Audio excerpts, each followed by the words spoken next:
ഇതിന്റെ ഉറവിടം വളരെ വ്യക്തമായി ബഡ്ജറ്റിൽ കിടപ്പുണ്ട്, പഠിച്ചെടുക്കാം. ഈ ഫലപ്രദമായ റവന്യൂ കമ്മി പഠിക്കുന്നതിനോടൊപ്പം തന്നെ നമുക്ക് ഈ ക്ലാസ്സിൽ നിന്ന് പഠിച്ചെടുക്കാൻ പോകുന്ന മറ്റൊരു ക്വസ്റ്റ്യൻ ആണ് effective capital expenditure. Effective capital expenditure ഒരു പക്ഷേ ഞാൻ പ്രഡിക്റ്റ് ചെയ്യുന്നു ഇത്തവണത്തെ സെക്രട്ടറി അസിസ്റ്റന്റിൽ ചോദിക്കാൻ കൊള്ളാവുന്ന മറ്റൊരു ക്വസ്റ്റ്യൻ ആണ് എഫക്റ്റീവ് ക്യാപിറ്റൽ എക്സ്പെൻഡിച്ചർ. അസസ്മെന്റ് ഇയറും പ്രീവിയസ് ഇയറും തമ്മിലുള്ള വ്യത്യാസം നമ്മൾ മനസ്സിലാക്കും. 25-26 കാലയളവിലെ ബഡ്ജറ്റ് അവതരിപ്പിച്ചു. കൂട്ടുകാരെ, ഇതിൽ പറഞ്ഞിരിക്കുന്ന നിരക്കുകൾ പ്രകാരം നിങ്ങൾ ഏത് വർഷമാണ് നികുതി അടയ്ക്കേണ്ടത് പഠിച്ചിട്ടുണ്ടോ? നിങ്ങൾ ഗവൺമെന്റിന്റെ ഏറ്റവും വലിയ വരവ് എന്ത് തന്നെയാണ്? കടമെടുക്കുന്നത് തന്നെയാണ്. പക്ഷേ അതിന്റെ തോത് കഴിഞ്ഞ വർഷങ്ങളിലെ അപേക്ഷിച്ച്, പ്രത്യേകിച്ച് 2023-24 കാലയളവുമായി കമ്പയർ ചെയ്യുമ്പോൾ മൊത്തം വരവിന്റെ 34% ഇപ്പോൾ 2025-26 ആകുമ്പോഴത്തേക്കും 24% കുറഞ്ഞിട്ടുണ്ട്. അത് വളരെ വലിയൊരു ഫാക്റ്റാണ്.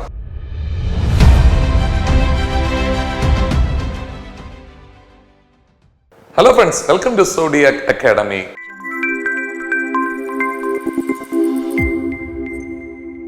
കൂട്ടുകാരെ ശ്രദ്ധിക്കുക. അപ്പോൾ ആമുഖങ്ങളൊന്നും ഇല്ലാതെ തന്നെ നമ്മൾ കേന്ദ്ര ബഡ്ജറ്റിലെ ഓരോ ചോദ്യങ്ങളും പഠിച്ചെടുക്കാൻ പോകുകയാണ്. നിങ്ങൾക്കറിയാവുന്നതുപോലെ കഴിഞ്ഞ ഡിഗ്രി പ്രിലിംസിന്, അതായത് BD-യുടെ പ്രിലിംസ് പരീക്ഷയ്ക്ക് ചോദിച്ചൊരു ക്വസ്റ്റ്യൻ ആണ്. റിവൈസ്ഡ് എസ്റ്റിമേറ്റ് പ്രകാരം 2023-24 കാലയളവിലെ ഗവൺമെന്റിന്റെ ഫിസ്ക്കൽ കമ്മി എത്രയാണ്? എന്ന് വെച്ചാൽ ഞാൻ പറയാൻ ഉദ്ദേശിക്കുന്ന കാര്യം ഇത്രയേ ഉള്ളൂ. ബഡ്ജറ്റിൽ നിന്നും ചോദ്യങ്ങൾ തുരുതുര ഉണ്ടായിരിക്കും. സെക്രട്ടേറിയറ്റ് അസിസ്റ്റന്റിന് ഉണ്ടായിരിക്കും. അപ്പൊ നിങ്ങൾ വിചാരിക്കും സെക്രട്ടേറിയറ്റ് അസിസ്റ്റന്റ് മാത്രമേ ഉള്ളൂ. അല്ല, LDCക്ക് ഉണ്ടായിരുന്നു, അസിസ്റ്റന്റ് പ്രസിഡന്റ് ഓഫീസർ ഉണ്ടായിരുന്നു, CPOക്ക് ഉണ്ടായിരുന്നു ബഡ്ജറ്റിൽ നിന്നുള്ള ചോദ്യങ്ങൾ. കൂട്ടുകാരെ, ഏറ്റവും ആധികാരികതയോടെ ഒരു ചോദ്യവും മിസ്സാക്കാതെ നിങ്ങൾ ഇതെല്ലാം പഠിച്ചെടുക്കുക. ഫലപ്രദമായ റവന്യൂ കമ്മി എന്തിനു തുല്യമാണ്? കഴിഞ്ഞ BD-യുടെ പ്രിലിംസിന് എല്ലാ കൂട്ടുകാരെയും ഉത്തരം മുട്ടിപ്പിച്ച നല്ലൊരു ക്വസ്റ്റ്യൻ ആണ്. ഫലപ്രദമായ റവന്യൂ കമ്മി എന്തിനു തുല്യമാണ്? ഇതിന്റെ ഉറവിടം വളരെ വ്യക്തമായി ബഡ്ജറ്റിൽ കിടപ്പുണ്ട്, പഠിച്ചെടുക്കാം. ഈ ഫലപ്രദമായ റവന്യൂ കമ്മി പഠിക്കുന്നതിനോടൊപ്പം തന്നെ നമുക്ക് ഈ ക്ലാസ്സിൽ നിന്ന് പഠിച്ചെടുക്കാൻ പോകുന്ന മറ്റൊരു ക്വസ്റ്റ്യൻ ആണ് effective capital expenditure. Effective capital expenditure ഒരു പക്ഷേ ഞാൻ പ്രഡിക്റ്റ് ചെയ്യുന്നു ഇത്തവണത്തെ സെക്രട്ടറി അസിസ്റ്റന്റിൽ ചോദിക്കാൻ കൊള്ളാവുന്ന മറ്റൊരു ക്വസ്റ്റ്യൻ ആണ് എഫക്റ്റീവ് ക്യാപിറ്റൽ എക്സ്പെൻഡിച്ചർ. പഠിച്ചെടുക്കാം നമുക്ക് ഈ ക്ലാസ്സിൽ നിന്നും. 2022-23 യൂണിയൻ ബഡ്ജറ്റിലെ ഏറ്റവും വലിയ വരുമാന മാർഗം ഡിഗ്രി പ്രിലിംസിന് ചോദിച്ച മറ്റൊരു ക്വസ്റ്റ്യൻ ആയിരുന്നു 2023. കൂട്ടുകാരെ, അസിസ്റ്റന്റ് പ്രസിഡന്റ് ഓഫീസർ പരീക്ഷയ്ക്ക് ചോദിച്ച ക്വസ്റ്റ്യൻ ആണ്. പ്രതിരോധം, സബ്സിഡി, പെൻഷൻ, പലിശ തിരിച്ചടവ്, അതിനുവേണ്ടി ചെലവഴിക്കുന്ന തുക എത്രയാണ് ശതമാന അടിസ്ഥാനത്തിൽ? അസിസ്റ്റന്റ് പ്രസിഡന്റ് ഓഫീസർ പരീക്ഷയ്ക്ക് ചോദിച്ച ക്വസ്റ്റ്യൻ ആണ്. പഠിച്ചേ മതിയാവൂ. ഡിഗ്രി പ്രിലിംസിന് ചോദിച്ച മറ്റൊരു ക്വസ്റ്റ്യൻ ആയിരുന്നു ഇന്ത്യൻ എക്കോണമി എ റിവ്യൂ. ഇത് ആരുടെ പുസ്തകമാണ്?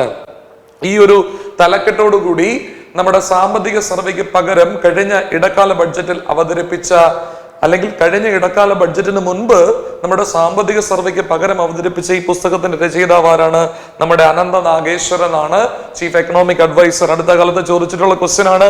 ഇടുക്കി, മലപ്പുറം LDK ഉണ്ടായിരുന്നു. പ്രധാനമന്ത്രി സൂര്യഘർ മഫ്ത് ബിജ്ലി യോജന ഉറവിടം എവിടെ? ബഡ്ജറ്റ്. കൂട്ടുകാരെ ശ്രദ്ധിക്കുക. വീണ്ടും PM ഗതി ശക്തിയെ കുറിച്ച് ചോദ്യമുണ്ടായിരുന്നു ഡിഗ്രി പ്രിലിംസിന്. ഓർക്കുക, പോലീസ് കോൺസ്റ്റബിൾ യൂണിയൻ ബഡ്ജറ്റ് പാർലമെന്റിൽ അവതരിപ്പിച്ചത് ആരാണ്? വീണ്ടും പോലീസ് കോൺസ്റ്റബിൾ. അമൃതകാലം എന്ന പദം എന്തുമായി ബന്ധപ്പെട്ടിരിക്കുന്നു? കൂട്ടുകാരെ, 2023-24 വീണ്ടും അമൃതകാലം. IRB പരീക്ഷയ്ക്ക് ചോദിച്ച ക്വസ്റ്റ്യൻ അമൃതകാലം. അപ്പോൾ വീണ്ടും digital budget LDC ex servicemen ചോദിച്ച ക്വസ്റ്റ്യൻ. ഡിജിറ്റൽ ബഡ്ജറ്റ് അവതരിപ്പിച്ച കേന്ദ്ര ധനകാര്യമന്ത്രി ആരാണ്? എന്ന് വെച്ചാൽ ബഡ്ജറ്റിനെ ഒഴിവാക്കിക്കൊണ്ട് നിങ്ങൾക്ക് മുന്നോട്ട് പോകാൻ സാധിക്കില്ല. സോ നമ്മളുടെ ഉദ്ദേശം ഒരു ചോദ്യവും മിസ്സാക്കരുത്. എല്ലാ പരീക്ഷയ്ക്കും, അതിപ്പോ വരാൻ പോകുന്ന KS-ന്റെ പ്രിലിംസ് ആണെങ്കിലും ശരി, ഡിഗ്രി പ്രിലിംസ് സെക്രട്ടറി അസിസ്റ്റന്റ് ആണെങ്കിലും ശരി, അസിസ്റ്റന്റ് പ്രസിഡന്റ് ഓഫീസറോ ഈ പറഞ്ഞത് പോലീസ് കോൺസ്റ്റബിളോ എന്ത് തന്നെ ആയിരുന്നാലും ശരി, അസിസ്റ്റന്റ് സെയിൽസ്മാൻ പരീക്ഷയാണെങ്കിലും ശരി, നിങ്ങൾക്ക് ഈ ക്ലാസ്സിൽ നിന്നും ചോദ്യങ്ങൾ കിട്ടിയിരിക്കും. നമ്മൾ ഈ ക്ലാസ്, ബഡ്ജറ്റിന്റെ ക്ലാസ് 2 ഭാഗങ്ങളായിട്ടാണ് എടുക്കാൻ ഉദ്ദേശിക്കുന്നത്. ഈ ക്ലാസ്സിൽ നമ്മൾ പഠിപ്പിക്കാൻ ഉദ്ദേശിക്കുന്ന കാര്യങ്ങൾ എന്തൊക്കെയാണെന്ന് ചോദിച്ചു കഴിഞ്ഞാൽ സർക്കാരിന്റെ വരവ്, ചെലവ്, അത് തമ്മിലുള്ള കമ്പാരിസൺ നമ്മൾ പഠിപ്പിക്കും. അതിന് തുടർന്നുള്ള സ്റ്റേറ്റ്മെന്റ് ചോദ്യങ്ങൾ നമ്മൾ കമ്പ്യൂട്ട് ചെയ്യും. പിന്നീടാണ് ഞാൻ ക്ലാസ്സിന് ആമുഖമായി ആദ്യം പറഞ്ഞ എഫക്റ്റീവ് ക്യാപിറ്റൽ എക്സ്പെൻഡിച്ചർ, അതുപോലെ തന്നെ ഫലപ്രദമായ റവന്യൂ കമ്മി തുടങ്ങിയ കാര്യങ്ങൾ നമ്മൾ പഠിക്കുന്നത്. സർക്കാരിന്റെ കമ്മി, വിവിധ കമ്മികൾ എത്ര ശതമാന അടിസ്ഥാനത്തിൽ എത്രയാണെന്നുള്ളത് നമ്മൾ മനസ്സിലാക്കും. അതുപോലെ തന്നെ ഈ ബഡ്ജറ്റില് എത്രയാണ് നികുതി നിരക്ക് പ്രഖ്യാപിച്ചിരിക്കുന്നത് എന്നുള്ളത് നമ്മൾ മനസ്സിലാക്കും. അസസ്മെന്റ് ഇയറും പ്രീവിയസ് ഇയറും തമ്മിലുള്ള വ്യത്യാസം നമ്മൾ മനസ്സിലാക്കും. 25-26 കാലയളവിലെ ബഡ്ജറ്റ് അവതരിപ്പിച്ചു. കൂട്ടുകാരെ, ഇതിൽ പറഞ്ഞിരിക്കുന്ന നിരക്കുകൾ പ്രകാരം നിങ്ങൾ ഏത് വർഷമാണ് നികുതി അടയ്ക്കേണ്ടത് പഠിച്ചിട്ടുണ്ടോ നിങ്ങൾ? അതെ, ഇതെല്ലാം നമ്മൾ ഈ ക്ലാസ്സിൽ പഠിക്കും. ഇനി ഇതിനെ തുടർന്നുള്ള സ്റ്റേറ്റ്മെന്റ് ചോദ്യങ്ങൾ വർക്കൗട്ട് ചെയ്യും. അതിനുശേഷമായിരിക്കും നമ്മൾ എന്ത് ചെയ്യാൻ പോകുന്നത്? അടുത്ത ക്ലാസ്സിൽ ഈ ബഡ്ജറ്റിൽ ഈ പറഞ്ഞതുപോലെ ലക്ഷ്യം വെക്കുന്ന കാര്യങ്ങൾ എന്തൊക്കെയാണ്, അല്ലെ? 4 എഞ്ചിനുകൾ, വികസന എഞ്ചിനുകൾ ഏതൊക്കെയാണ്, അതൊക്കെ അടുത്ത ക്ലാസ്സിലായിരിക്കും. വിവിധ പദ്ധതികൾ, അല്ലെ, കൃത്യമായി നമ്മൾ ഓരോന്നും പഠിച്ചെടുക്കും. അത് അടുത്ത ക്ലാസ്സിലായിരിക്കും. സോ ഇന്നത്തെ ക്ലാസ്സിൽ വരുമാനം, ചെലവ്, വ്യത്യസ്ത കമ്മികൾ, അതുപോലെ തന്നെ സ്ലാബ് റേറ്റ്, ഇത്രയും കാര്യങ്ങളായിരിക്കും. വീണ്ടും ഒന്നും കൂടെ ഞാൻ പറയാൻ ആഗ്രഹിക്കുന്നില്ല, നമുക്ക് സമയം വളരെയധികം എന്താണ് കുറവാണ്. So welcome to the class. കൂട്ടുകാരെ ശ്രദ്ധിക്കുക, 2025-26 കേന്ദ്ര ബഡ്ജറ്റ് ആരാണ് പാർലമെന്റിൽ അവതരിപ്പിച്ചത്? നിർമ്മല സീതാരാമൻ, ധനകാര്യമന്ത്രി. ഓർക്കുക, 2025-26 ബഡ്ജറ്റ് അവതരിപ്പിച്ചത് 25 ഫെബ്രുവരി മാസം 1-ാം തീയതിയാണ് എന്ന് മനസ്സിലാക്കുക. നിർമ്മല സീതാരാമൻ എന്നാണ് ബഡ്ജറ്റ് അവതരിപ്പിച്ചത്? ചോദിക്കാം, ഒരു ബേസ് ലെവൽ ക്വസ്റ്റ്യൻ ആണ്. എന്നാണ്? 2025 ഫെബ്രുവരി മാസം 1-ാം തീയതിയാണ് ബഡ്ജറ്റ് അവതരിപ്പിച്ചത്. ആരാണ് അവതരിപ്പിച്ചത്? ധനകാര്യമന്ത്രി നിർമ്മല സീതാരാമൻ. കൂട്ടുകാരെ, ഈ പറയുന്ന നിർമ്മല സീതാരാമൻ ധനകാര്യ വകുപ്പിന് പുറമെ കൈകാര്യം ചെയ്യുന്ന മറ്റൊരു വകുപ്പാണ് കമ്പനി കാര്യ വകുപ്പ്, കോർപ്പറേറ്റ് അഫയേഴ്സ് മിനിസ്ട്രി. അതും കൈകാര്യം ചെയ്യുന്നത് ആര് തന്നെയാണ്? നിർമ്മല സീതാരാമൻ തന്നെയാണ്. കൂട്ടുകാരെ, ഈ ഫെബ്രുവരി 1-ന് അവതരിപ്പിക്കുന്ന ഒരു രീതി മുൻപ് ഇല്ലായിരുന്നു. ഈ ഫെബ്രുവരി 1-ന് ബഡ്ജറ്റ് അവതരിപ്പിക്കുന്ന രീതി 2017 മുതലാണ് ആരംഭിച്ചത്. 2017 ഇത്തരത്തിൽ ഫെബ്രുവരി 1-ന് ബഡ്ജറ്റ് ആദ്യമായി അവതരിപ്പിച്ചത് അരുൺ ജെയ്റ്റ്ലിയാണ്. കൃത്യമായിട്ട് ഓർക്കുക, അരുൺ ജെയ്റ്റ്ലിയാണ് 2017 ഫെബ്രുവരി 1-ന് ഇത്തരത്തിൽ ഫെബ്രുവരി 1-ന് ബഡ്ജറ്റ് അവതരിപ്പിക്കുന്ന ഒരു രീതി കൊണ്ടുവന്നത്. കൃത്യമായിട്ട് അതിനു മുമ്പ് ഫെബ്രുവരി അവസാനത്തെ വർക്കിംഗ് ഡേ, ഫെബ്രുവരി 28 അങ്ങനെയൊക്കെയാണ് നമ്മൾ സാധാരണഗതിയിൽ ബഡ്ജറ്റ് അവതരിപ്പിച്ചിരുന്നത്. നിങ്ങൾ കൃത്യമായിട്ട് ഓർക്കുക. തുടർച്ചയായി ഏറ്റവും കൂടുതൽ ബഡ്ജറ്റ് അവതരിപ്പിച്ചിരിക്കുന്നത്, ഇവിടെ എന്റെ കൂട്ടുകാരെ ശ്രദ്ധിക്കണം, തെറ്റിദ്ധാരണ ഉണ്ടാകരുത്. തുടർച്ചയായി ഏറ്റവും കൂടുതൽ ബഡ്ജറ്റ് അവതരിപ്പിച്ചത് നിർമ്മല സീതാരാമൻ. 8 തവണ തുടർച്ചയായി ബാക്ക് ടു ബാക്ക് ബഡ്ജറ്റ് അവതരിപ്പിച്ചു. എന്നാൽ ഏറ്റവും കൂടുതൽ ബഡ്ജറ്റ് അവതരിപ്പിച്ചത് മൊറാർജി ദേശായി ആണ്, 10 തവണ. കൃത്യമായി മനസ്സിലാക്കിയെടുക്കുക. തുടർച്ചയായി ഏറ്റവും കൂടുതൽ ബഡ്ജറ്റ് അവതരിപ്പിച്ചത് നിർമ്മല സീതാരാമൻ. എന്നാൽ ഏറ്റവും കൂടുതൽ ബഡ്ജറ്റ് അറ്റ് പ്രസന്റ് നമ്മുടെ കണക്കുകൾ പ്രകാരം അവതരിപ്പിച്ചിരിക്കുന്നത് ആരാണ്? മൊറാർജി ദേശായിയുമാണ്. 10 ബഡ്ജറ്റുകൾ അദ്ദേഹം അവതരിപ്പിച്ചിട്ടുണ്ട്. ആരാണ്? നമ്മുടെ മൊറാർജി ദേശായി. അപ്പൊ ഏറ്റവും കൂടുതൽ ബഡ്ജറ്റ് അവതരിപ്പിച്ചവരാണ് മൊറാർജി ദേശായി. എന്നാൽ തുടർച്ചയായി ഏറ്റവും കൂടുതൽ ബഡ്ജറ്റ് അവതരിപ്പിച്ചവരാണ് അത് നിർമ്മല സീതാരാമൻ. എത്ര തവണ? 8 തവണ. ഓക്കെ, ഏറ്റവും കൂടുതൽ ബഡ്ജറ്റ് അവതരിപ്പിച്ച ആരെന്ന്? അതാരാണ്? മൊറാർജി ദേശായി. അപ്പോൾ സമയം പാഴാക്കാനില്ല നമുക്ക്. ഏറ്റവും ദൈർഘ്യമേറിയ ബഡ്ജറ്റ് അവതരിപ്പിച്ചതും നിർമ്മല സീതാരാമൻ തന്നെയാണ്. 2020-21 കാലയളവിൽ ഏറ്റവും കൂടുതൽ ദൈർഘ്യമേറിയ ബഡ്ജറ്റ്, അതായത് ആ ബഡ്ജറ്റ് പ്രസംഗത്തിന്റെ ദൈർഘ്യം ഏകദേശം 2 മണിക്കൂർ 40 മിനിറ്റ് ആയിരുന്നു. ഏറ്റവും ദൈർഘ്യമേറിയ ബഡ്ജറ്റ് അവതരിപ്പിച്ചത് നിർമ്മല സീതാരാമൻ. 2020-21 ബഡ്ജറ്റ് 2 മണിക്കൂർ 40 മിനിറ്റ് ദൈർഘ്യം ഉണ്ടായിരുന്നു. ഏറ്റവും ചെറിയ ബഡ്ജറ്റ് HM പട്ടേലാണ് അവതരിപ്പിച്ചത്. 800 വാക്കുകളാണ് ഉണ്ടായിരുന്നത്. അത് 1977 ഇടക്കാല ബഡ്ജറ്റ് ആയിരുന്നു. കൂട്ടുകാരെ, ബഡ്ജറ്റിനെ കുറിച്ച് ഒരു ചെറിയ ചരിത്രം പറയാനുണ്ട്. 1920 ബ്രിട്ടീഷ് സർക്കാർ നിയമിച്ച ഒരു കമ്മിറ്റിയാണ് ആക്വർത്ത് കമ്മിറ്റി. ഈ കമ്മിറ്റി പറഞ്ഞു എന്താണ്? ഈ കമ്മിറ്റി റിപ്പോർട്ട് സമർപ്പിക്കുന്നത് 1921 ഈ കമ്മിറ്റി പറഞ്ഞു പൊതു ബഡ്ജറ്റും റെയിൽവേ ബഡ്ജറ്റും, അതായത് റെയിൽവേയുടെ ശാക്തീകരണത്തിന് വേണ്ടി കേന്ദ്ര സർക്കാർ അതിനെക്കുറിച്ച് പഠിക്കുന്നതിന് വേണ്ടി നിയമിച്ചൊരു കമ്മിറ്റിയാണ്. അതായത് അന്നത്തെ ബ്രിട്ടീഷ് സർക്കാർ നിയമിച്ചൊരു കമ്മിറ്റിയാണ് കേട്ടോ ഈ ആക്വർത്ത് കമ്മിറ്റി. അപ്പൊ ഈ കമ്മിറ്റി എന്താണ് ശുപാർശ കൊടുത്തത്?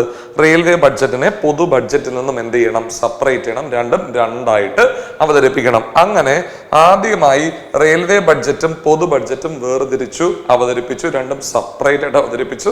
ഏത് കൊല്ലം മുതലാണ് അങ്ങനെ അവതരിപ്പിക്കാൻ തുടങ്ങിയത്? 1924 മുതലാണ്. കൃത്യമായിട്ട് ഓർക്കുക. കാലങ്ങളോളം ഈ കീഴ്വഴക്കം തുടർന്നു. പിന്നീട് 2014, കൃത്യമായിട്ട് ഓർക്കുക, 2014 ബിബേഗ് ദേബ്രോയ്, നിങ്ങൾക്കറിയാം കഴിഞ്ഞ 2024 അദ്ദേഹം അന്തരിച്ചു. പ്രമുഖനായ ഒരു സാമ്പത്തിക ശാസ്ത്രജ്ഞനാണ്. ഇത്തവണ അദ്ദേഹത്തിന് പത്മഭൂഷൺ കിട്ടുകയുണ്ടായി. ഈ ബിബേഗ് ദേബ്രോയി ഈ പറയുന്ന നമ്മുടെ റെയിൽവേയുടെ പുനരുദ്ധാരണവും മറ്റും ഒക്കെ ഇതിനെ കുറിച്ചുള്ള പഠിക്കാൻ വേണ്ടി സർക്കാർ നിയമിച്ചൊരു കമ്മിറ്റിയാണ്.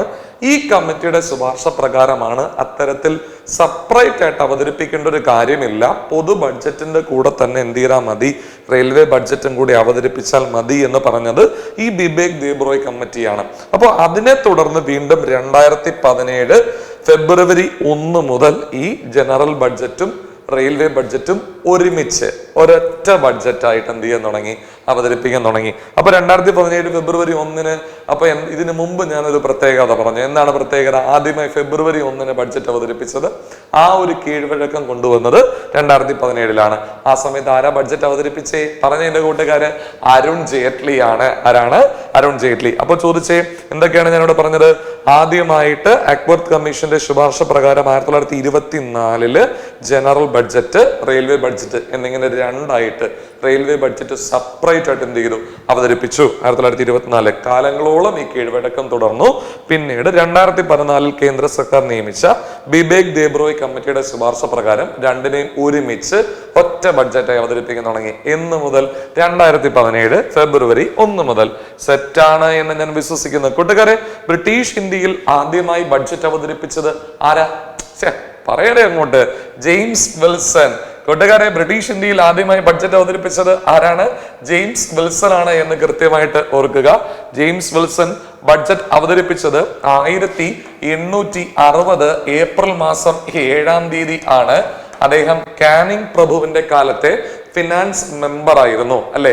1859 ക്വീൻസ് പ്രൊക്ലമേഷനെ തുടർന്ന് ഈ പറയുന്ന കാനിങ് പ്രഭു ആരായിട്ട് മാറി? വൈസ്രോയ് ആയിട്ട് മാറി. ആ വൈസ്രോയുടെ കീഴിലെ ഫിനാൻസ് മെമ്പർ ആയിരുന്നു ജെയിംസ് വിൽസൺ. അദ്ദേഹം 1860 ഏപ്രിൽ 7 എന്ത് അവതരിപ്പിച്ചു? ബഡ്ജറ്റ് അവതരിപ്പിച്ചു.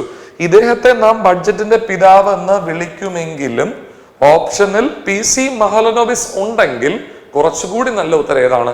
PC മഹലനോബിസ് ആണ്. കാരണം ഇദ്ദേഹമാണ് ഈ ഒന്ന് ഈ പറഞ്ഞതുപോലെ CS രൂപീകരിച്ചതും അതുപോലെ തന്നെ ഇന്ത്യക്ക് ശരിയായ തരത്തിലൊരു ആസൂത്രണം കൊണ്ടുവരുന്നതിന് വേണ്ടി ഒരുപാട് പ്രയത്നിച്ചതൊക്കെ ഇദ്ദേഹമാണ്. അപ്പോൾ ആസൂത്രണത്തിന്റെ ശില്പി എന്നും അതുപോലെ തന്നെ ബഡ്ജറ്റിന്റെ പിതാവ് എന്നും സ്റ്റാറ്റിസ്റ്റിക്സിന്റെ പിതാവ് എന്നൊക്കെ നമ്മൾ വിളിക്കുന്നത് PC മഹലനോബിസിനെ ആണ്. എന്നിരുന്നാലും ആദ്യമായി ബഡ്ജറ്റ് അവതരിപ്പിച്ചത് ജെയിംസ് വിൽസൺ ആയതുകൊണ്ട് അദ്ദേഹത്തെയും അങ്ങനെ എന്ത് ചെയ്യാറുണ്ട്? കരുതാറുണ്ട്. ഓപ്ഷനിൽ PC മഹലനോബിസ് ഉണ്ടെങ്കിൽ നിശ്ചയമായും ഉത്തരം ഏത് തന്നെയാണ്? PC മഹലനോബിസ് തന്നെയാണ്. അടുത്തത് നമുക്ക് പോകാം. ബഡ്ജറ്റിന്റെ പിതാവ് എന്നറിയപ്പെടുന്ന ഇന്ത്യക്കാരൻ PC മഹലനോബിസ്. അപ്പോൾ കൂട്ടുകാരെ, അങ്ങനെയാണെങ്കിൽ സ്വതന്ത്ര ഇന്ത്യയിൽ ആദ്യമായി ബഡ്ജറ്റ് അവതരിപ്പിച്ചത് ആരാണ്? RK ഷൺമുഖം ചെട്ടിയാണ്. സ്വതന്ത്ര ഇന്ത്യയിൽ ആദ്യമായി ബഡ്ജറ്റ് അവതരിപ്പിച്ചത് ആരാണ്? RK ഷൺമുഖം ചെട്ടിയാണ്. RK ഷൺമുഖം ചെട്ടി എന്നാണ് ബഡ്ജറ്റ് അവതരിപ്പിച്ചത്? 1947 നവംബർ മാസം 26-നാണ് RK ഷൺമുഖം ചെട്ടി ബഡ്ജറ്റ് അവതരിപ്പിച്ചത്. ഇന്ത്യക്ക് സ്വാതന്ത്ര്യം കിട്ടുന്നതിന് മുമ്പ് ഒരു ഇടക്കാല മന്ത്രിസഭ ഉണ്ടായിരുന്നു സാറേ. ആ ഇടക്കാല മന്ത്രിസഭയിൽ ബഡ്ജറ്റ് അവതരിപ്പിച്ചത് ആരാണ്? ലിയാഖത്ത് അലി ഖാൻ. ആരാണ്? ലിയാഖത്ത് അലി ഖാൻ. ലിയാഖത്ത് അലി ഖാൻ ആണ് ആ ഇടക്കാല മന്ത്രിസഭയിൽ എന്ത് അവതരിപ്പിച്ചത്? ബഡ്ജറ്റ് അവതരിപ്പിച്ചത്. ഞാൻ നിങ്ങളോട് ചോദിച്ചോട്ടെ കൂട്ടുകാരെ, അങ്ങനെയാണ് എന്നുണ്ടെങ്കിൽ ഈ ഇന്ത്യ റിപ്പബ്ലിക് ആകുന്ന സമയത്ത് 1950 ജനുവരി 26-നാണല്ലോ ഇന്ത്യ റിപ്പബ്ലിക് ആയത്. റിപ്പബ്ലിക് ഇന്ത്യയിൽ ആദ്യമായി ബഡ്ജറ്റ് അവതരിപ്പിച്ചത് ആരാണ്? അതാരാണ്? ജോൺ മത്തായി ആണ്. ക്ലിയർ ആയിട്ട് മനസ്സിലാക്കുക. ജോൺ മത്തായി ആണ്, മലയാളിയാണ്. അപ്പോൾ സെറ്റാണെന്ന് വിശ്വസിക്കുന്നു. ഇനി അടുത്തൊരിക്കൽ നിങ്ങളോട് ചോദിക്കാനുള്ളത്, ബഡ്ജറ്റ് എന്ന വാക്ക് ഭരണഘടനയിൽ പറയുന്നുണ്ടോ? ബഡ്ജറ്റ് എന്ന വാക്ക് ഭരണഘടനയിൽ പറയുന്നതേയില്ല. പിന്നെ എന്ത് വാക്കാണ് പറയുന്നത്? Annual financial statement. കൂട്ടുകാരെ, ആനുവൽ ഫിനാൻഷ്യൽ സ്റ്റേറ്റ്മെന്റിന്റെ ആർട്ടിക്കിൾ എന്താണ് എന്ന് ചോദിച്ചാൽ ആർട്ടിക്കിൾ 112. അപ്പൊ ബഡ്ജറ്റ് എന്ന വാക്ക് ഭരണഘടനയിൽ പരാമർശിക്കുന്നില്ല, പകരം പരാമർശിക്കുന്ന വാക്ക് എന്താണ്? ആനുവൽ ഫിനാൻഷ്യൽ സ്റ്റേറ്റ്മെന്റ് എന്നതാണ്. ഓർക്കുക, ആനുവൽ ഫിനാൻഷ്യൽ സ്റ്റേറ്റ്മെന്റിന്റെ ആർട്ടിക്കിൾ എത്രയാണ്? 112. എത്രയാണ്? 112. എന്താണ് ഇതിൽ പറയുന്നത്?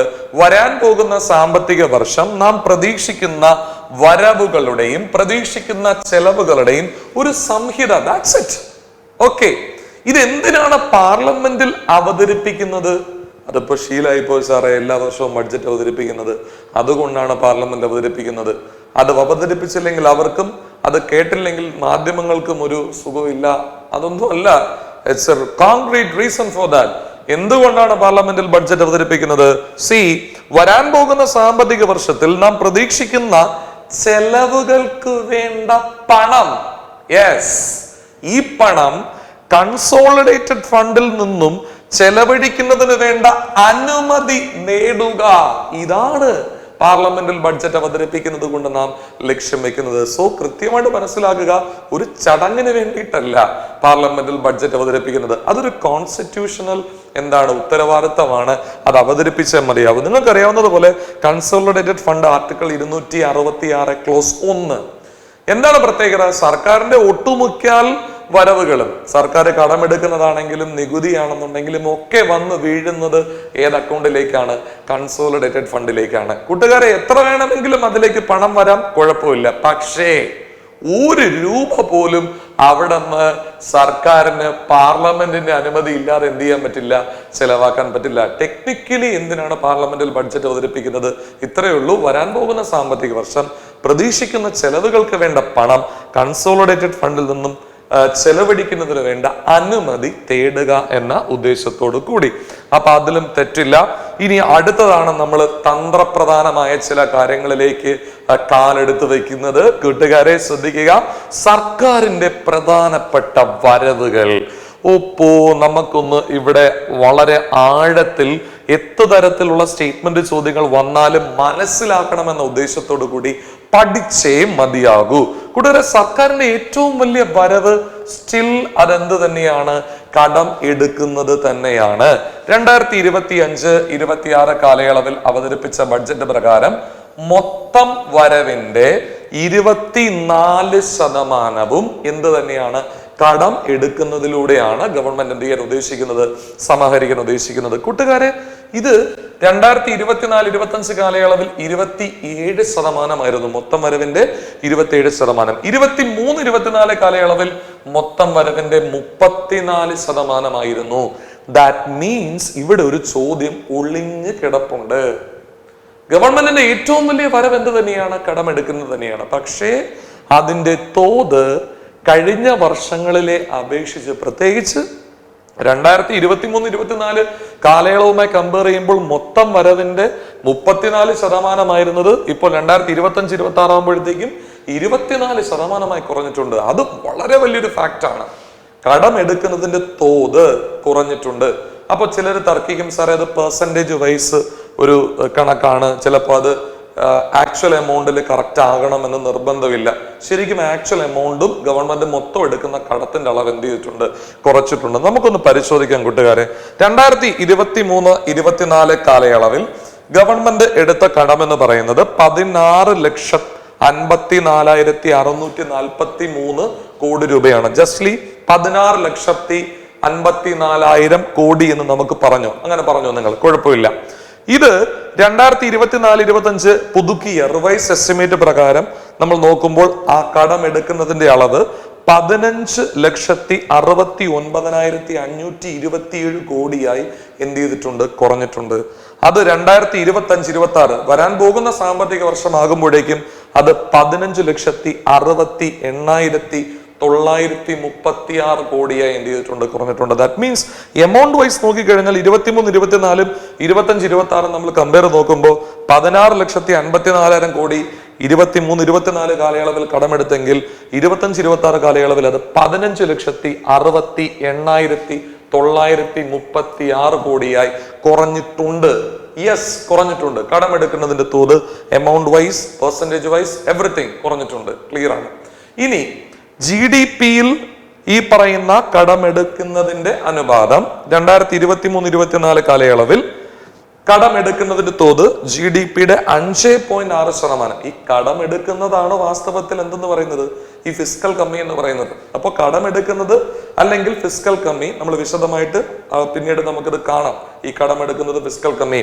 അപ്പോ 2023-24 കാലയളവിൽ കടമെടുക്കുന്ന അല്ലെങ്കിൽ ഫിസ്ക്കൽ കമ്മി GDP-യുടെ 5.6% അത് 2024-25 ആകുമ്പോഴേക്കും GDP-യുടെ 4.8% കുറയുന്നു. ഇത് 2025-26 ആകുമ്പോഴേക്കും GDP-യുടെ 4.4% എന്ത് ചെയ്യുന്നു, കുറയുന്നു. സോ GDP-യുടെ അനുപാതം വെച്ച് നോക്കുകയാണെങ്കിൽ ദാറ്റ് മീൻസ് കടമെടുക്കുന്നതിന്റെ തോത് ഫിസ്ക്കൽ കമ്മി GDP-യുടെ അനുപാതം വെച്ച് നോക്കിക്കഴിഞ്ഞാൽ 5.6 ആയിരുന്നത് ഇപ്പോൾ 4.4%. GDP-യുടെ 4.4% മാത്രമേ നമ്മൾ ഇപ്പോൾ എന്ത് ചെയ്യുന്നുള്ളൂ, കടമെടുക്കുന്നുള്ളൂ. GDP-യുടെ സെറ്റായിട്ട് മനസ്സിലാക്കുക. ഫിസ്ക്കൽ കമ്മി 2023-24 കാലയളവിൽ GDP-യുടെ 5.6% ആയിരുന്നുവെങ്കിൽ 2025-26 കാലയളവിൽ പറയുന്നത് 4.4% വരൂ എന്നാണ്. ഇതിനിടയിൽ ഉണ്ടായിരുന്ന 24-25 പുതുക്കിയ നിരക്കുകൾ പ്രകാരം അത് 4.8% കൂട്ടുകാരെ, കഴിഞ്ഞ BDOയുടെ പ്രിലിംസിന് ചോദിച്ച ക്വസ്റ്റ്യൻ 23-24 കാലയളവിൽ ഫിസ്ക്കൽ കമ്മി GDP-യുടെ എത്ര ശതമാനം എന്നുള്ളതാണ്. അത് ആക്ച്വൽ നിരക്കല്ല അന്നുണ്ടായിരുന്നത്, അന്ന് റിവൈസ്ഡ് നിരക്കാണ് ഉണ്ടായിരുന്നത്. അതിന് പ്രകാരം 5.8% ശരി ഉത്തരം. ഇന്നിപ്പോ ആക്ച്വൽ കണക്ക് പുറത്തു വന്നിട്ടുണ്ട്. അതിന് പ്രകാരം ഫിസ്ക്കൽ കമ്മി GDP-യുടെ 5.6%. അപ്പോൾ ഈ ഭാഗത്തെ കണക്കുകൾ കൃത്യമായി മനസ്സിലായി എന്ന് വിശ്വസിക്കുന്നു. ഇനി കടമെടുക്കുന്നതിന്റെ പെർസെന്റേജ് വൈസ് 34 എന്നുള്ളത് 24 എന്ന് മാത്രമല്ല, ആക്ച്വൽ എമൗണ്ടും നല്ല കുറവ് വന്നിട്ടുണ്ട്. ഫിസ്ക്കൽ കമ്മി ഒരു കാലത്ത് GDP-യുടെ 5.6% ആയിരുന്നത് ഇപ്പോൾ 4.4% കടമെടുക്കുന്നതിന്റെ തോത് എന്ത് ചെയ്തിട്ടുണ്ട്, കുറഞ്ഞിട്ടുണ്ട്. അടുത്തത് കൂട്ടുകാരെ, അടുത്ത നിലവാരമുള്ള ഒരു ക്വസ്റ്റ്യൻ ആണ്. കൂട്ടുകാരെ, നിങ്ങൾ കേട്ടിട്ടുണ്ടാവും ഇപ്പോ ഈ 12 ലക്ഷം രൂപ വരെ വരുമാനമുള്ളവർ ടാക്സ് അടയ്ക്കണ്ട. എന്നിട്ടും നോക്കിക്കേ, 19% കഴിഞ്ഞ വർഷം ഈ ബഡ്ജറ്റില് മൊത്തം വരവിൽ ഇൻകം ടാക്സിന്റെ തോത് എന്ന് പറയുന്നത്. സർക്കാരിന്റെ ആകെ വരവിൽ 19% ഇൻകം ടാക്സ്. ഇപ്പൊ 12 ലക്ഷം രൂപയായി കൂട്ടിയിട്ടും, അതായത് 12 ലക്ഷം രൂപ വരെ വരുമാനമുള്ളവർ എന്ത് ചെയ്യണ്ട, നികുതി അടയ്ക്കണ്ട. നെറ്റ് ടാക്സബിൾ ഇൻകം 12 ലക്ഷം രൂപ വരെ വരുമാനമുള്ളവർ എന്ത് ചെയ്യണ്ട, നികുതി അടയ്ക്കണ്ട. എന്നിട്ടും നോക്കിക്കേ, ഇതിപ്പോ 22% കൂടി. എന്ന് വെച്ചാൽ അതിന്റെ അർത്ഥം, ഒന്നുകൂടി ഞാൻ ചോദ്യം പറയുന്നു, കഴിഞ്ഞ വർഷം സർക്കാരിന്റെ മൊത്തം വരവിൽ 19% ഇൻകം ടാക്സ്. എന്നാൽ ഇത്തവണ സർക്കാരിന്റെ മൊത്തം വരവിൽ 22% ഇൻകം ടാക്സ്. 22% മാത്രമല്ല, ആക്ച്വൽ കണക്ക് വെച്ച് നോക്കുമ്പോൾ കഴിഞ്ഞ വർഷം നമുക്ക് എത്രയാണോ ഇൻകം ടാക്സ് ഇനത്തിൽ കിട്ടിയത് അതിന്റെ ഒരു 10.5% വർധനവ് ഉണ്ടാകും എന്നാണ് 2025-26 കാലയളവിൽ നമ്മൾ പ്രതീക്ഷിക്കുന്നത്. കൃത്യമായിട്ട് നിങ്ങൾ മനസ്സിലാക്കുക. കഴിഞ്ഞ വർഷം ഇൻകം ടാക്സ് ഇനത്തിൽ നമുക്ക് എത്രയാണോ വരുമാനം കിട്ടിയത് അതിന്റെ 10.5% വർധനം ഉണ്ടാകുമെന്നാണ് പറയുന്നത്. 10.54% ടു ബി എക്സാക്ട്ലി പറയുകയാണെന്നുണ്ടെങ്കിൽ. അപ്പോൾ കഴിഞ്ഞ വർഷം ഈ മൊത്തം വരവിൽ ഇൻകം ടാക്സിൽ നിന്ന് ലഭിച്ച വരവിനേക്കാൾ കൂടുതലാണ് ഇത്തവണ കിട്ടുന്നത്. എന്ത് ചെയ്തിട്ടും ആദായ നികുതി വകുപ്പിന്റെ അല്ലെങ്കിൽ ആ പരിധി, നെറ്റ് ടാക്സബിൾ ഇൻകത്തിന്റെ പരിധി 12 ലക്ഷം രൂപയായിട്ട് ഉയർത്തിയിട്ടുണ്ട്. ദാറ്റ് മീൻസ് നികുതി അടയ്ക്കാതെ വെട്ടിച്ച് പുറത്ത് കറങ്ങി നടക്കണ ചേട്ടന്മാരെ കൊണ്ട് ഗവൺമെന്റ് ഇപ്പോൾ നികുതി അടയ്ക്കാൻ പല പദ്ധതികൾ എന്ത് ചെയ്യുന്നുണ്ട്, ഇങ്ങനെ ആസൂത്രണം ചെയ്യുന്നുണ്ട്. സോ എ പണി ഈസ് ഇൻ ദ മേക്കിംഗ് എന്ന് നിങ്ങൾ കൃത്യമായിട്ട് എന്ത് ചെയ്യുക, മനസ്സിലാക്കുക. അപ്പൊ ഒന്നും കാണാതെ 12 ലക്ഷം രൂപയായിട്ട് നെറ്റ് ടാക്സബിൾ എമൗണ്ടിന്റെ ലിമിറ്റ് എന്ത് ചെയ്യില്ല, കൂട്ടൊന്നുമില്ല. അടുത്തത് GST ഇനത്തിൽ മൊത്തം ആക്ച്വൽ എമൗണ്ട് കഴിഞ്ഞ വർഷത്തേക്കാൾ കൂടുതലാണ് നമ്മൾ പ്രതീക്ഷിക്കുന്നതെങ്കിലും പെർസെന്റേജ് വൈസ് കഴിഞ്ഞ വർഷം 18 മൊത്തം വരവിന്റെ, ഇക്കൊല്ലവും എത്ര തന്നെയാണ്, 18% തന്നെയാണ്. ഇനി കോർപ്പറേഷൻ ടാക്സ്, കമ്പനികൾ അവരുടെ ലാഭത്തിൽ നിന്നും കൊടുക്കുന്ന നികുതി, അത് കഴിഞ്ഞ കൊല്ലവും ഇക്കൊല്ലവും എത്ര തന്നെയാണ്, 17% തന്നെയാണ്. ആക്ച്വൽ എമൗണ്ട് കൂടും, പക്ഷെ percentage wise it is remaining the same. അപ്പോൾ ക്ലിയർ ആണെന്ന് വിശ്വസിക്കുന്നു. ഇനി അടുത്ത ഒരു സ്ലൈഡിലേക്ക് എനിക്ക് പോകേണ്ടതായിട്ടുണ്ട്. Non tax receipt. Non tax receipt എന്ന് പറഞ്ഞാൽ നികുതി ഇതര വരുമാനം. നികുതി ഇതര വരുമാനം എന്ന് പറയുമ്പോഴത്തേക്കും ഗവൺമെന്റ് നിങ്ങൾക്ക് ഒരുപാട് സേവനങ്ങൾ ചെയ്തു തരുന്നുണ്ട് അല്ലെ? ആ സേവനങ്ങൾക്ക് ഗവൺമെന്റ് നിങ്ങളിൽ നിന്നും ഈടാക്കുന്ന ചാർജ്, ഫീസ്, പെനാൽറ്റി അല്ലെ? ഫോർ എക്സാമ്പിൾ ഈ പറഞ്ഞതുപോലെ നിങ്ങൾ ഒരു ദേശീയോദ്യാനം സന്ദർശിച്ചു. ആ ദേശീയോദ്യാനത്തിൽ വെറുതെ ചുമ്മാ നിങ്ങൾക്ക് കയറി സന്ദർശനം നടത്താൻ പറ്റുമോ? ഇല്ല. നിങ്ങൾ ഒരു എൻട്രി ഫീസ് കൊടുക്കണം. അപ്പൊ ആ എൻട്രി ഫീസ് എന്ന് പറയുന്നത് ഗവൺമെന്റിനെ സംബന്ധിച്ച് ഒരു നികുതി ഇതര വരുമാനമാണ് അല്ലെ? അപ്പൊ അതുപോലെ ഈ കറൻസി നോട്ടില്ലേ, ഈ കറൻസി നോട്ട് പ്രിന്റ് ചെയ്യുന്നതിലൂടെ ഗവൺമെന്റിന് ഒരു വരുമാനം ലഭിക്കുന്നുണ്ട്. അതായത് ഇപ്പൊ 500 രൂപ നോട്ടിന്റെ ഫേസ് വാല്യൂ എന്ന് പറയുന്നത് 500 രൂപയാണ്. പക്ഷെ അതിന്റെ പ്രിന്റിംഗ് കോസ്റ്റ് ചിലപ്പോൾ 10 രൂപയ്ക്ക് താഴെയായിരിക്കും. ഈ വ്യത്യാസം, ഈ പ്രിന്റിംഗ് കോസ്റ്റും ഫേസ് വാല്യൂ തമ്മിലുള്ള വ്യത്യാസം ഗവൺമെന്റിന് എന്താണ്? പ്രോഫിറ്റ് ആണ്. പിന്നെ പൊതുമേഖലാ സ്ഥാപനങ്ങളുടെ ലാഭം എന്ന് പറയുന്നത് നികുതി ഇതര വരുമാനമാണ്. അതുപോലെ തന്നെ ഈ അനന്തരാവകാശികളില്ലാതെ മരണപ്പെട്ടു പോകുന്ന വ്യക്തികളുടെ സ്വത്ത് വകകളും മറ്റു ബാങ്ക് നിക്ഷേപമൊക്കെ ഗവൺമെന്റ് കിട്ടും. അങ്ങനെ കിട്ടുന്ന വരുമാനമുണ്ട്. അപ്പോൾ അതെല്ലാം കൂടി ഈ നോൺ ടാക്സ് റെസീപ്റ്റ് ഇനത്തിലാണ് വരുന്നത്. കഴിഞ്ഞതിന്റെ മുന്നിലത്തെ വർഷം, അതായത് 2023-24 കാലയളവില് അതിന്റെ തോത് 6% ആയിരുന്നു. പിന്നീട് 24-25 ആയപ്പോഴത്തേക്കും അത് 9% കൂടി. വീണ്ടും 25-26 കാലയളവിൽ 9% തന്നെയാണ് തുടരുന്നത് എങ്കിലും ആക്ച്വൽ എമൗണ്ടിൽ നല്ല വർധനവ് ഉണ്ടായിട്ടുണ്ട്. അടുത്തത് എക്സൈസ് ഡ്യൂട്ടിയാണ് കൂട്ടുകാരെ. GST പ്രബലപ്പെടുന്നതനുസരിച്ച് എക്സൈസ് ഡ്യൂട്ടിയിൽ നിന്നും ലഭിക്കുന്ന വരുമാനം എന്ത് ചെയ്യും? കുറയും. അപ്പോൾ പെർസെൻറ്റേജ് വൈസ് കഴിഞ്ഞ വർഷം 5% ഇക്കൊല്ലവും എത്ര തന്നെയാണ്? 5% തന്നെയാണ്. ഇനി കസ്റ്റംസ് ഡ്യൂട്ടി, ഒരു വസ്തു ഇറക്കുമതി ചെയ്യുമ്പോഴോ കയറ്റുമതി ചെയ്യുമ്പോഴോ എന്ത് കൊടുക്കേണ്ടി വരും? നമ്മൾ എന്തുകൂടെ ഇമ്പോർട്ട് ഡ്യൂട്ടിയും എക്സ്പോർട്ട് ഡ്യൂട്ടിയും കൊടുക്കേണ്ടി വരും. കളക്റ്റീവില് നമ്മൾ അതിനെ കസ്റ്റംസ് ഡ്യൂട്ടി എന്ന് വിളിക്കുന്നു. ഈ ഇനത്തിൽ നമുക്ക് ലഭിക്കുന്ന വരുമാനം ഫ്ലാറ്റ് ആണ്, 4%. അടുത്തത് നോൺ ഡെപ്റ്റ് ക്യാപിറ്റൽ റെസീപ്റ്റ് ആണ്. നോൺ ഡെപ്റ്റ് ക്യാപിറ്റൽ റെസീപ്റ്റ് എന്ന് പറഞ്ഞാൽ ബാധ്യത ഇല്ലാത്ത മൂലധന വരവുകൾ അല്ലെ? ബാധ്യത ഇല്ലാത്ത മൂലധന വരവ് എന്ന് പറയുമ്പോൾ ഗവൺമെന്റിന്റെ സ്ഥാപനങ്ങളുടെ ഓഹരി വിൽപ്പനയിലൂടെയും അല്ലെങ്കിൽ കേന്ദ്ര സർക്കാരിന്റെ പഴയ വസ്തുവകകൾ വല്ലതും ഉണ്ടെങ്കിൽ അല്ലെങ്കിൽ പ്രധാനമായും ഓഹരി വിൽപ്പനയിലൂടെ സമാഹരിക്കാൻ ഉദ്ദേശിക്കുന്ന പണമാണ് ഇവിടെ ഉദ്ദേശിക്കുന്നത്. ഓഹരി വിൽപ്പനയിലൂടെ എന്ന് പറയുമ്പോൾ ഡിസ്ഇൻവെസ്റ്റ്മെന്റിലൂടെ സമാഹരിക്കാൻ ഉദ്ദേശിക്കുന്ന പണമാണ് ഇവിടെ ഉദ്ദേശിക്കുന്നത്. അത് മാത്രമല്ല, ഈ പറഞ്ഞ പോലെ കേന്ദ്രം സംസ്ഥാനങ്ങൾക്ക് ലോൺ വല്ലതും കൊടുത്തിട്ടുണ്ടെങ്കിൽ ഈ ലോണുകൾ സംസ്ഥാനം എന്ത് ചെയ്യണം? തിരിച്ചടയ്ക്കണം കേന്ദ്രത്തിന്. ഇതും കേന്ദ്രത്തെ സംബന്ധിച്ച് ഒരു നോൺ ഡെപ്റ്റ് ക്യാപിറ്റൽ റെസീപ്റ്റ് ആണ്. അപ്പോൾ ഈ രണ്ട് കാര്യങ്ങളാണ് പ്രധാനമായും ഈ നോൺ ഡെപ്റ്റ് ക്യാപിറ്റൽ റെസീപ്റ്റ് ഉള്ളത്. ഒന്ന് ഡിസ്ഇൻവെസ്റ്റ്മെന്റും, രണ്ട് റിക്കവറി ഓഫ് ലോണും. ഡിസ്ഇൻവെസ്റ്റ്മെന്റ് എന്ന് പറഞ്ഞാൽ ഈ പറഞ്ഞ പോലെ കേന്ദ്രത്തിന്റെ ഉടമസ്ഥലുള്ള സ്ഥാപനങ്ങൾ, ഓഹരികൾ, മറ്റു വസ്തുവകൾ വിൽക്കുന്നതിലൂടെ ലഭിക്കുന്ന വരുമാനം. പിന്നീട് റിക്കവറി ഓഫ് ലോൺ എന്ന് പറഞ്ഞാൽ കേന്ദ്രം സംസ്ഥാനങ്ങൾക്ക് വായ്പ കൊടുത്തു, സംസ്ഥാനങ്ങൾ ആ വായ്പകൾ എന്ത് ചെയ്യുന്നത്? തിരിച്ചടയ്ക്കുന്നത്. അപ്പൊ ഈ ഇനത്തിൽ ലഭിക്കുന്ന വരുമാനത്തിന്റെ തോത് നിങ്ങൾ കമ്പയർ ചെയ്താൽ അറിയാം. 2025-26 കാലയളവിലും 24-25 കാലയളവിലും it is remaining the same 1%. പിന്നെ ഏറ്റവും രസകരമായ വസ്തുത എന്താണെന്ന് ചോദിച്ചു കഴിഞ്ഞാൽ, ഈ ഡിസ്ഇൻവെസ്റ്റ്മെന്റിലൂടെ, അതായത് ഈ കേന്ദ്രത്തിന്റെ ഉടമസ്ഥതയിലുള്ള സ്ഥാപനങ്ങളുടെ ഓഹരി വിൽപ്പനയിലൂടെ മറ്റും കേന്ദ്രം സമാഹരിക്കാൻ ഉദ്ദേശിക്കുന്ന പണം കഴിഞ്ഞ 3 ബഡ്ജറ്റിലും എത്രയാണോ പ്രഖ്യാപിച്ചത് അതിന്റെ ഒരു 75% മാത്രമേ ഗവൺമെന്റിന് ശരിക്കും എന്ത് ചെയ്യാൻ സാധിച്ചിട്ടുള്ളൂ?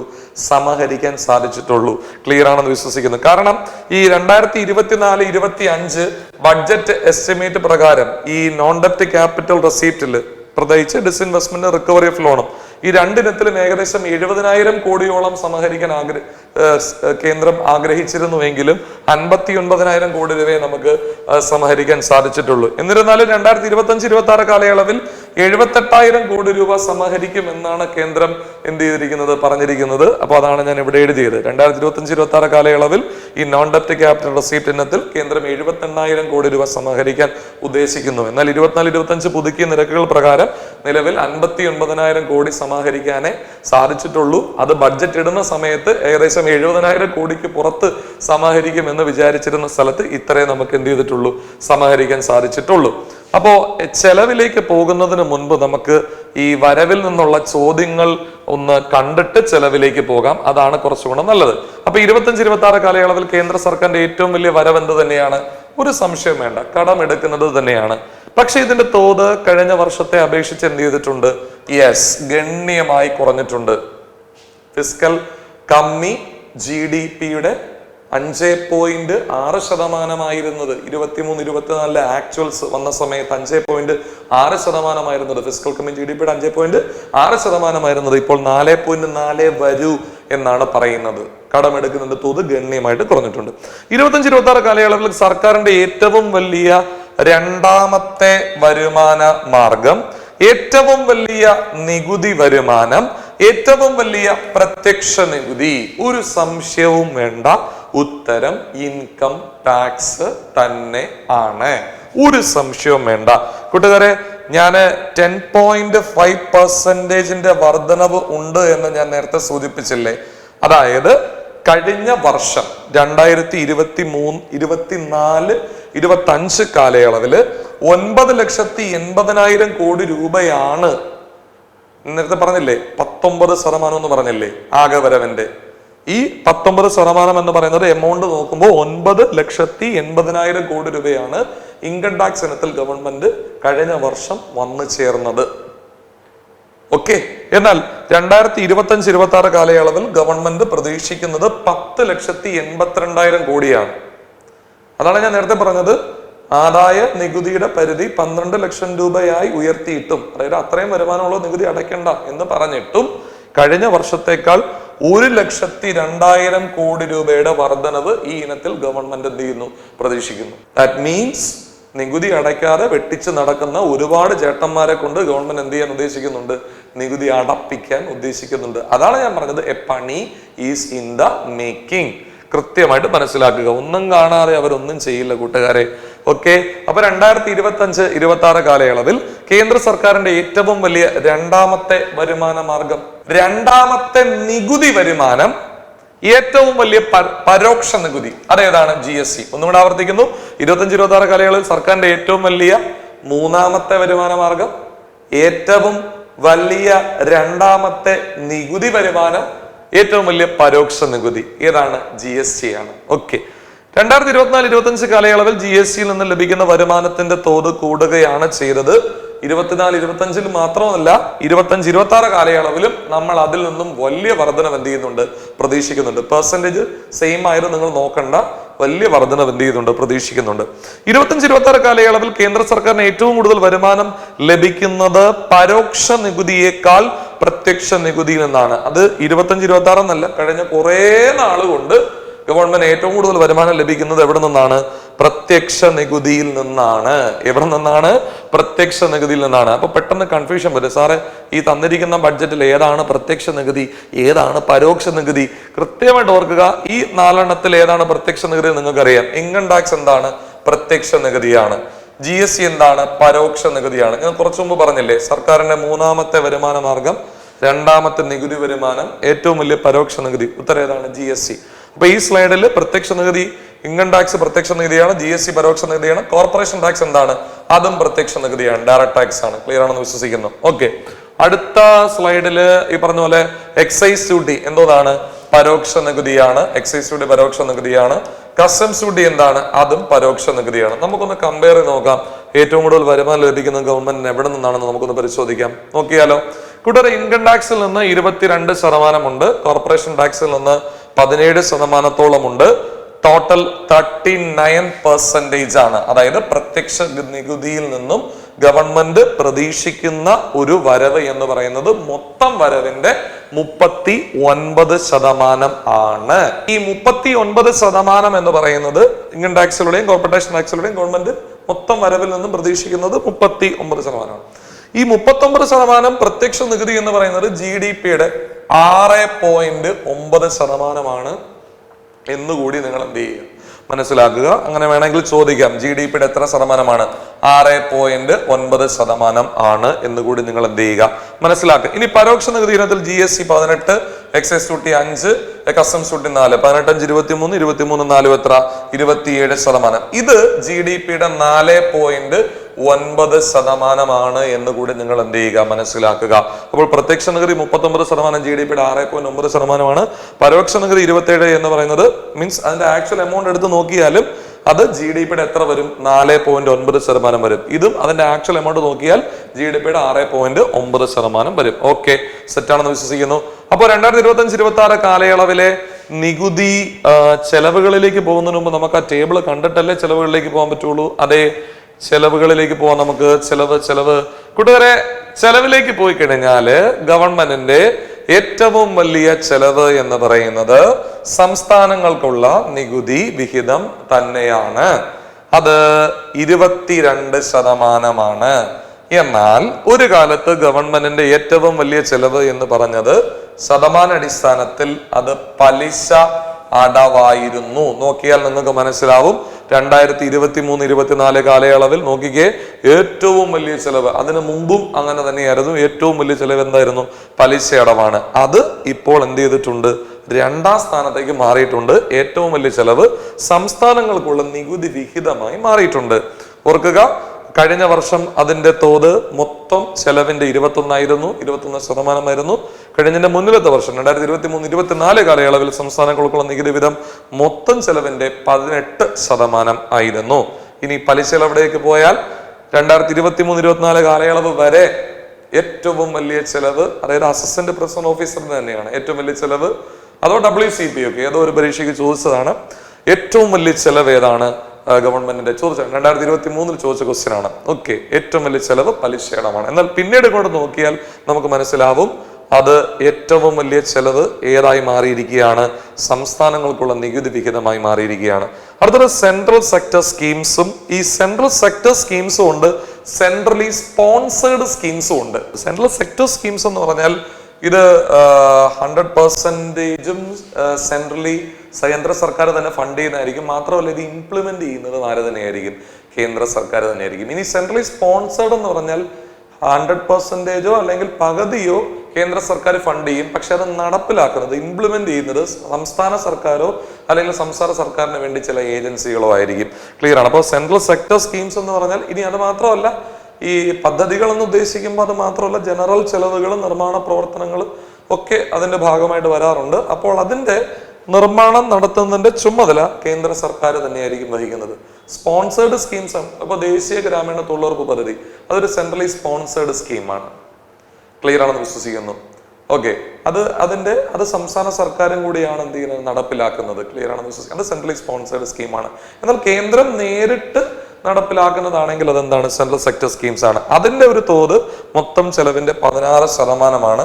കൂടാതെ നിശ്ചയമായും കഴിഞ്ഞ വർഷങ്ങളിലെ അപേക്ഷിച്ച്, അത് 2023-24 കാലയളവിനെ വെച്ച് നോക്കിക്കഴിഞ്ഞാലും ഇതിനു വേണ്ടി ചെലവഴിക്കുന്ന തുക, ആക്ച്വൽ തുക എന്ത് ചെയ്തിട്ടുണ്ട്? കൂടിയിട്ടുണ്ട്. പെർസെൻറ്റേജ് വൈസ് അത് 2023-24 കാലയളവായിട്ട് കമ്പയർ ചെയ്യുമ്പോൾ കുറവാണെന്ന് നമുക്ക് തോന്നിയിരുന്നാലും ശരിക്കുമുള്ള തുക അത് കൂടുതലാണെന്ന് തന്നെ എന്ത് ചെയ്യുക? മനസ്സിലാക്കുക. അടുത്തൊരു finance commission and other transfers. കൂടാതെ ഇവിടെ നിങ്ങൾ ഒരു കാര്യം കൃത്യമായിട്ട് എന്ത് ചെയ്യേണ്ടതായിട്ടുണ്ട്? മനസ്സിലാക്കേണ്ടതായിട്ടുണ്ട്. ഈ finance commission and other transfers, ധനകാര്യ കമ്മീഷൻ പറയുന്ന ശുപാർശ മൂലം സംസ്ഥാനങ്ങൾക്ക് ലഭിക്കുന്നത്, അതായത് ഇപ്പോൾ കേന്ദ്രത്തിന് അല്ലെങ്കിൽ കേന്ദ്രത്തിൽ നിന്ന് സംസ്ഥാനങ്ങൾക്ക് അർഹമായ നികുതി വിഹിതത്തിന് പുറമെ ധനകാര്യ കമ്മീഷൻ പറയും ബീഹാറിന് അത്ര കൂടി കൊടുക്കുക, മധ്യപ്രദേശിന് ഇത്ര കൂടി കൊടുക്കുക. അതിന്റെ അടിസ്ഥാനത്തിൽ കൊടുക്കുന്ന വിഹിതത്തിൽ ചെറിയ കുറവ് വന്നിട്ടുണ്ട്. അത് തുകയുടെ അടിസ്ഥാനത്തിൽ നോക്കിയാലും നമുക്കത് എന്ത് ചെയ്യും? മനസ്സിലാവുന്നതാണ്. ഏതാ എക്സാക്റ്റിലുള്ള തുക നോക്കിക്കഴിഞ്ഞാലും നമുക്കത് എന്ത് ചെയ്യുന്നതാണ്? മനസ്സിലാക്കുന്നതാണ്. അത് നമുക്കൊന്ന് പരിശോധിക്കാം എത്രയാണെന്നുള്ളത്. കൂട്ടുകാരെ ശ്രദ്ധിക്കുക, ഈ ധനകാര്യ കമ്മീഷന്റെ ട്രാൻസ്ഫർ മൂലം കിട്ടുന്നത് 2023-24 കാലയളവിൽ 1.49 lakh crores. It is not percentage. 1.49 lakh crores ആയിരുന്നത് 2025-26, അതായത് വരാൻ പോകുന്ന സാമ്പത്തിക വർഷം ആകുമ്പോഴത്തേക്കും 1.33 lakh crores. ഇപ്പൊ കേരളം പറയില്ലേ വെട്ടിക്കുറച്ചു എന്ന്. അത് ഏതാണ് വെട്ടിക്കുറച്ചത്? ഈ ധനകാര്യ കമ്മീഷന്റെ ശുപാർശ മൂലം സംസ്ഥാനങ്ങൾക്ക് കിട്ടുന്ന വിഹിതമാണ്. അത് കേരളത്തിന്റെ മാത്രമല്ല, എല്ലാവർക്കും വെട്ടിക്കുറച്ചു. കാരണം 1.49 ലക്ഷം കോടിയായിരുന്നു 23-24 കാലയളവിൽ കൊടുത്തിരുന്നത് എങ്കിൽ 25-26 കാലയളവാകുമ്പോഴത്തേക്കും 1.33 ലക്ഷം കോടിയായി എന്ത് ചെയ്യുന്നുണ്ട്? കുറഞ്ഞിട്ടുണ്ട്. അപ്പൊ അത് കേരളത്തിന്റെ മാത്രമല്ല, എല്ലാവരും വെട്ടിക്കുറച്ചിട്ടുണ്ട്. ഇനി ഇത് വ്യക്തമാണെന്ന് വിശ്വസിക്കുന്നു. അടുത്തതിലേക്ക് നമുക്ക് അതിന്റെ സ്ലൈഡിലേക്ക് പോവാം. ഇനി എനിക്ക് പറയാനുള്ളത്, ഈ ധനകാര്യ കമ്മീഷന്റെ ശുപാർശ മൂലം ലഭിക്കുന്ന തുക, ഇപ്പൊ കേരള ബഡ്ജറ്റ് എടുത്ത് നോക്കിക്കഴിഞ്ഞാല് കേന്ദ്രത്തിൽ നിന്നും കിട്ടുന്ന നികുതി വിഹിതം ഇത്ര കോടി രൂപ, ധനകാര്യ കമ്മീഷന്റെ ശുപാർശ മൂലം കിട്ടുന്നത് ഇത്ര കോടി രൂപ. രണ്ടും സെപ്പറേറ്റ് ആയിട്ട് കാണിക്കും. എന്ന് വെച്ചാൽ ഈ 22 എന്ന് പറയുന്ന ശതമാനവും ഈ 8 എന്ന് പറയുന്ന ശതമാനവും രണ്ടും കൂടെ 30% എന്ന് പറയുന്ന തുക കേന്ദ്രത്തിൽ നിന്നും സംസ്ഥാനങ്ങൾക്കും കേന്ദ്രഭരണ പ്രദേശങ്ങൾക്കും നേരിട്ട് ലഭിക്കുന്ന തുകയാണ്. ഇത് സംസ്ഥാനങ്ങളും കേന്ദ്രഭരണ പ്രദേശങ്ങളും അവരുടെ ബഡ്ജറ്റ് തയ്യാറാക്കുമ്പോൾ ഈ വരവ് വെച്ചിട്ട് അവരെന്ത് ചെയ്യാറുണ്ട്? പല കാര്യങ്ങളും ആസൂത്രണം ചെയ്യാറുണ്ട്. അതായത് ഏതെങ്കിലും പദ്ധതിക്ക് വേണ്ടി കൊടുക്കുന്നതല്ല, ഗ്രാൻഡായിട്ട് കൊടുക്കുന്നതാണ്. ഇഷ്ടമുള്ള കാര്യങ്ങൾ എന്ത് ചെയ്യാം? ഈ തുക വെച്ച് സംസ്ഥാനങ്ങൾക്കും കേന്ദ്രഭരണ പ്രദേശങ്ങൾക്കും ആസൂത്രണം ചെയ്ത് എന്ത് ചെയ്യാം? നടപ്പിലാക്കാം. അതാണ് ഈ 30% എന്ന് പറയുന്നത്. എന്നാൽ ഈ സ്കീംസിന്റെ ഭാഗമായി കേന്ദ്രത്തിൽ നിന്നും കിട്ടുന്ന തുകയ്ക്ക് ഒരു കുഴപ്പമുണ്ട്. അത് ആ പദ്ധതികൾക്ക് വേണ്ടി എന്ത് ചെയ്യാൻ പറ്റുള്ളൂ? ചെലവാക്കാനായിട്ട് പറ്റുള്ളൂ. അത് സെൻട്രൽ സെക്ടർ സ്കീംസ് ആണെങ്കിലും സെൻട്രലി സ്പോൺസേഡ് സ്കീംസ് ആണെങ്കിലും സെൻട്രൽ സെക്ടർ സ്കീംസ് ആണെങ്കിലും നടപ്പിലാക്കുന്നതും കേന്ദ്ര സർക്കാർ തന്നെയാണ്. ഓക്കെ, അപ്പൊ അത് തമ്മിലുള്ള വ്യത്യാസം മനസ്സിലായെന്ന് ഞാൻ വിശ്വസിക്കുന്നു. അപ്പൊ ധനകാര്യ കമ്മീഷന്റെ ശുപാർശ മൂലം കിട്ടുന്ന തുക ആക്ച്വൽ എമൗണ്ട് ഇപ്പോൾ എന്ത് ചെയ്തിട്ടുണ്ട്? കുറച്ചിട്ടുണ്ട്. അത് കേരളത്തിന്റെ മാത്രമല്ല, എല്ലാ സംസ്ഥാനങ്ങളുടെയും കുറച്ചിട്ടുണ്ട്. അപ്പോ അതാണ് ശതമാനത്തിൽ നിന്നും വ്യക്തമാണ്. 9 ആയിരുന്നത് ഇപ്പൊ എത്രയായിട്ടുണ്ട്? 8% ആയി കുറഞ്ഞിട്ടുണ്ട്. ശതമാനം വൈസ് മാത്രമല്ല, ആക്ച്വൽ തുകയിലും കുറഞ്ഞിട്ടുണ്ട്. അടുത്തത് സർക്കാരിന്റെ മറ്റു ചില ചെലവുകൾ 2025-26 കാലയളവിൽ 8% മൊത്തം ചെലവിന്റെ. കഴിഞ്ഞ കൊല്ലം അത് 2024-25 9 ആയിരുന്നു. 23-24 8% ഇനി സെൻട്രലി സ്പോൺസേഡ് സ്കീംസ്, അതാണ് ഞാൻ partly or fully funded by the central government but implemented by the state government. ഇത് സ്റ്റേറ്റ് ലിസ്റ്റിലുള്ള വിഷയങ്ങളായിരിക്കും ഈ സെൻട്രലി സ്പോൺസേഡ് സ്കീംസിന് കൂടുതൽ ഉപയോഗിക്കുന്നത്. എന്നാൽ സെൻട്രൽ സെക്ടർ സ്കീംസിൽ യൂണിയൻ ലിസ്റ്റിലുള്ള വിഷയങ്ങളിലായിരിക്കും അവിടെ എന്ത് ചെയ്യുന്നത്? കൂടുതൽ പണം ചെലവഴിക്കുന്നത്. കൂട്ടുകാരെ, അത് മോറോർലെസ് കഴിഞ്ഞ വർഷം 8 ആയിരുന്നു. ഇത്തവണയും മൊത്തം ചെലവിന്റെ എന്ത് തന്നെയാണ്? 8% തന്നെയാണ്. ഇനി പ്രതിരോധത്തിന് വേണ്ടി ചെലവഴിക്കുന്ന തുക ശതമാനം ഫ്ലാറ്റ് ആണ്, പക്ഷെ തുക വ്യത്യാസമുണ്ട്. കഴിഞ്ഞ തവണത്തേക്കാൾ കൂടുതലാണ് എന്ത് ചെയ്യുന്നത്? ഇത്തവണ ചെലവഴിക്കുന്നത്. അടുത്തത് സബ്സിഡി. കഴിഞ്ഞതിന്റെ മുന്നിലത്തെ വർഷമായിട്ട് നമ്മളൊന്ന് കമ്പയർ ചെയ്യുമ്പോൾ നമുക്ക് മനസ്സിലാവും ഇത്തവണ പെർസെൻറ്റേജ് വൈസ് മൊത്തം ചെലവിന്റെ 6% എന്ത് ചെയ്യുന്നുള്ളൂ? ചെലവഴിക്കുന്നുള്ളൂ. അത് പെർസെൻറ്റേജ് വൈസ് മാത്രമൊന്നുമല്ല, എമൗണ്ട് നോക്കിക്കഴിഞ്ഞാലും 2023-24 കമ്പയർ ചെയ്യുമ്പോൾ 25-26 കാലയളവിൽ കേന്ദ്ര സർക്കാർ സബ്സിഡിക്ക് വേണ്ടി ചെലവഴിക്കുന്ന തുക എന്ത് ചെയ്തിട്ടുണ്ട്? കുറച്ചിട്ടുണ്ട്. കൃത്യമായിട്ട് മനസ്സിലാക്കുക. ഇനി പെൻഷനിലേക്ക് നമ്മൾ പോയി കഴിഞ്ഞാൽ കൂട്ടുകാരെ, സർക്കാരിന്റെ മൊത്തം ചെലവിന്റെ 4% എന്ത് ചെയ്യുന്നത്? പെൻഷന് വേണ്ടി ചെലവഴിക്കുന്നത്. ഇനി നമ്മൾ അതിൽ നിന്നുള്ള ചില ചോദ്യങ്ങളിലേക്ക് പോകുന്നു. സർക്കാരിന്റെ ചെലവുകളായിട്ട് ബന്ധപ്പെട്ട ചില ചോദ്യങ്ങളിലേക്ക് പോകുന്നു. 2025-26 കാലയളവിൽ കേന്ദ്ര സർക്കാരിന്റെ ഏറ്റവും വലിയ ചെലവ് എന്താണ്? സംസ്ഥാനങ്ങൾക്കുള്ള നികുതി വിഹിതമാണ്. നിങ്ങൾ കണ്ടതാണ് 22%. Total transfer to state and union territory, അതായത് 2025-26 കാലയളവില് ഗവൺമെന്റ് പറയുന്നത് 25.60 ലക്ഷം കോടി രൂപ സംസ്ഥാനങ്ങൾക്കും കേന്ദ്രഭരണ പ്രദേശങ്ങൾക്കും കൊടുക്കുന്നതാണ്. എന്നാൽ 2024-25 പുതുക്കിയ നിരക്കുകൾ പ്രകാരം അത് 22.76 ലക്ഷം കോടി മാത്രമായിരുന്നു. അപ്പൊ അതിൽ നിന്നും ഒരു വർധനവാണ്, അല്ലാതെ പത്രക്കാരൊക്കെ പറയുന്നത് പോലെ കുറവല്ല, ഒരു വർധനവാണ് ബഡ്ജറ്റിൽ എന്ത് ചെയ്തിരിക്കുന്നത്? ഇട്ടിരിക്കുന്നത്. ധനകാര്യ കമ്മീഷന്റെ ശുപാർശ മൂലം, അതായത് മൊത്തം ട്രാൻസ്ഫർ എന്ന് പറയുമ്പോഴേ ഈ സംസ്ഥാനങ്ങൾക്കുള്ള നികുതി വിഹിതം, ഈ സ്കീംസ്, സെൻട്രൽ സ്പോൺസേഡ് സ്കീംസിന്റെ ഭാഗമായിട്ട് ലഭിക്കുന്ന തുക, പിന്നെ ധനകാര്യ കമ്മീഷന്റെ ശുപാർശ മൂലം ലഭിക്കുന്നത്. ഇതിൽ ധനകാര്യ കമ്മീഷന്റെ ശുപാർശ മൂലം ലഭിക്കുന്നതാണ് 1.49 1.33 ലക്ഷം കോടിയായി കുറഞ്ഞത്. അത് കുറഞ്ഞു അല്ലെന്ന് ഞാൻ പറഞ്ഞില്ല, കുറഞ്ഞു. പക്ഷേ മൊത്തം തുക ട്രാൻസ്ഫർ ചെയ്ത് സംസ്ഥാനങ്ങളുള്ള നികുതി വിഹിതവും സെൻട്രലി സ്പോൺസേഡ് സ്കീംസും പിന്നെ ഈ ധനകാര്യ കമ്മീഷന്റെ ശുപാർശ മൂലം കിട്ടുന്നത്, അങ്ങനെ മൂന്നും കൂടെ സമ്മപ്പ് ചെയ്തിട്ട് കേന്ദ്രം സംസ്ഥാനങ്ങൾക്ക് കൊടുക്കുന്ന വിഹിതം അത് കഴിഞ്ഞ വർഷത്തെ അപേക്ഷിച്ച് കൂടുതലാണ്, നിശ്ചയമായും കൂടുതലാണ്. 25.60 ലക്ഷം കോടി രൂപ തന്നെയാണ്. അടുത്തത് സർക്കാരിന്റെ ഏറ്റവും വലിയ ചെലവ് 2023-24 കാലയളവിൽ അത് പലിശ അടവായിരുന്നു. എന്നാൽ ഇത്തവണ അത് 2ാം സ്ഥാനത്തേക്കാണ്. ഞാൻ നേരത്തെ സൂചിപ്പിച്ചത് തന്നെയാണ്. ഇനി 25-26 കാലയളവിൽ കൃത്യമായിട്ട് ഓർക്കുക, 25-26 കാലയളവിൽ വരാൻ പോകുന്ന സാമ്പത്തിക വർഷം നമ്മൾ പലിശ ഇനത്തിൽ അടയ്ക്കാൻ പോകുന്നത് 12,76,000 കോടി രൂപയായിരിക്കും. എന്നാൽ കഴിഞ്ഞ വർഷം 24-25 കാലയളവിൽ അത് 11,37,000 കോടി രൂപയായിരുന്നു. എന്ന് വെച്ചാൽ ക്ലിയർ ആണെന്ന് വിശ്വസിക്കുന്നു. നമ്മൾ പെർസെൻറ്റേജ് വൈസ് ഇവിടെ കണ്ടിരുന്നു എന്താണ്, സർക്കാരിന്റെ പലിശ അടവ് കഴിഞ്ഞ വർഷം 19% മൊത്തം ചെലവിന്റെ, ഇത്തവണ 20%. അപ്പോൾ എമൗണ്ട് വൈസും ചെറുതല്ല, അത്യാവശ്യം നല്ല ഒരു വർധനവ് വന്നിട്ടുണ്ട് എന്ന് കൂടി നിങ്ങൾ എന്ത് ചെയ്യുക, മനസ്സിലാക്കുക. 11,37,940 കോടി രൂപയായിരുന്നു കഴിഞ്ഞ വർഷം റിവൈസ് എസ്റ്റിമേറ്റ് പ്രകാരം പലിശ അടവിന് വേണ്ടി ചെലവഴിച്ചിരുന്നത് എങ്കിൽ ഇത്തവണ 12,76,000 കോടി രൂപയാണ് പലിശ അടവിന് വേണ്ടി ചെലവഴിക്കുന്നത്.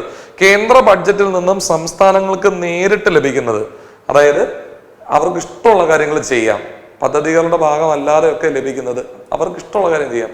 അത്തരത്തിൽ ലഭിക്കുന്നത് 22-8 സംസ്ഥാനങ്ങൾക്കുള്ള നികുതി വിഹിതവും ധനകാര്യ കമ്മീഷന്റെ ശുപാർശകളും കിട്ടുന്നത് 22 എത്രയാണ്, 30%. സെൻട്രലി സ്പോൺസേർഡ് സ്കീം, ആ സ്കീമിന് വേണ്ടിയിട്ട് എന്ത് ചെയ്യാൻ പറ്റുള്ളൂ, ചെലവഴിക്കാൻ പറ്റുള്ളൂ. വേറെ വക മാറ്റി എന്ത് ചെയ്യാൻ പറ്റില്ല, ചെലവഴിക്കാൻ പറ്റില്ല. അടുത്തത്, കേന്ദ്ര ബഡ്ജറ്റിൽ നിന്നും ആകെ ചെലവിന്റെ എത്ര ശതമാനമാണ് പ്രതിരോധത്തിന് വേണ്ടി ചെലവഴിക്കുന്നത്? 8% കൃത്യമായിട്ട് നിങ്ങൾ മനസ്സിലാക്കുക കൂട്ടുകാരെ.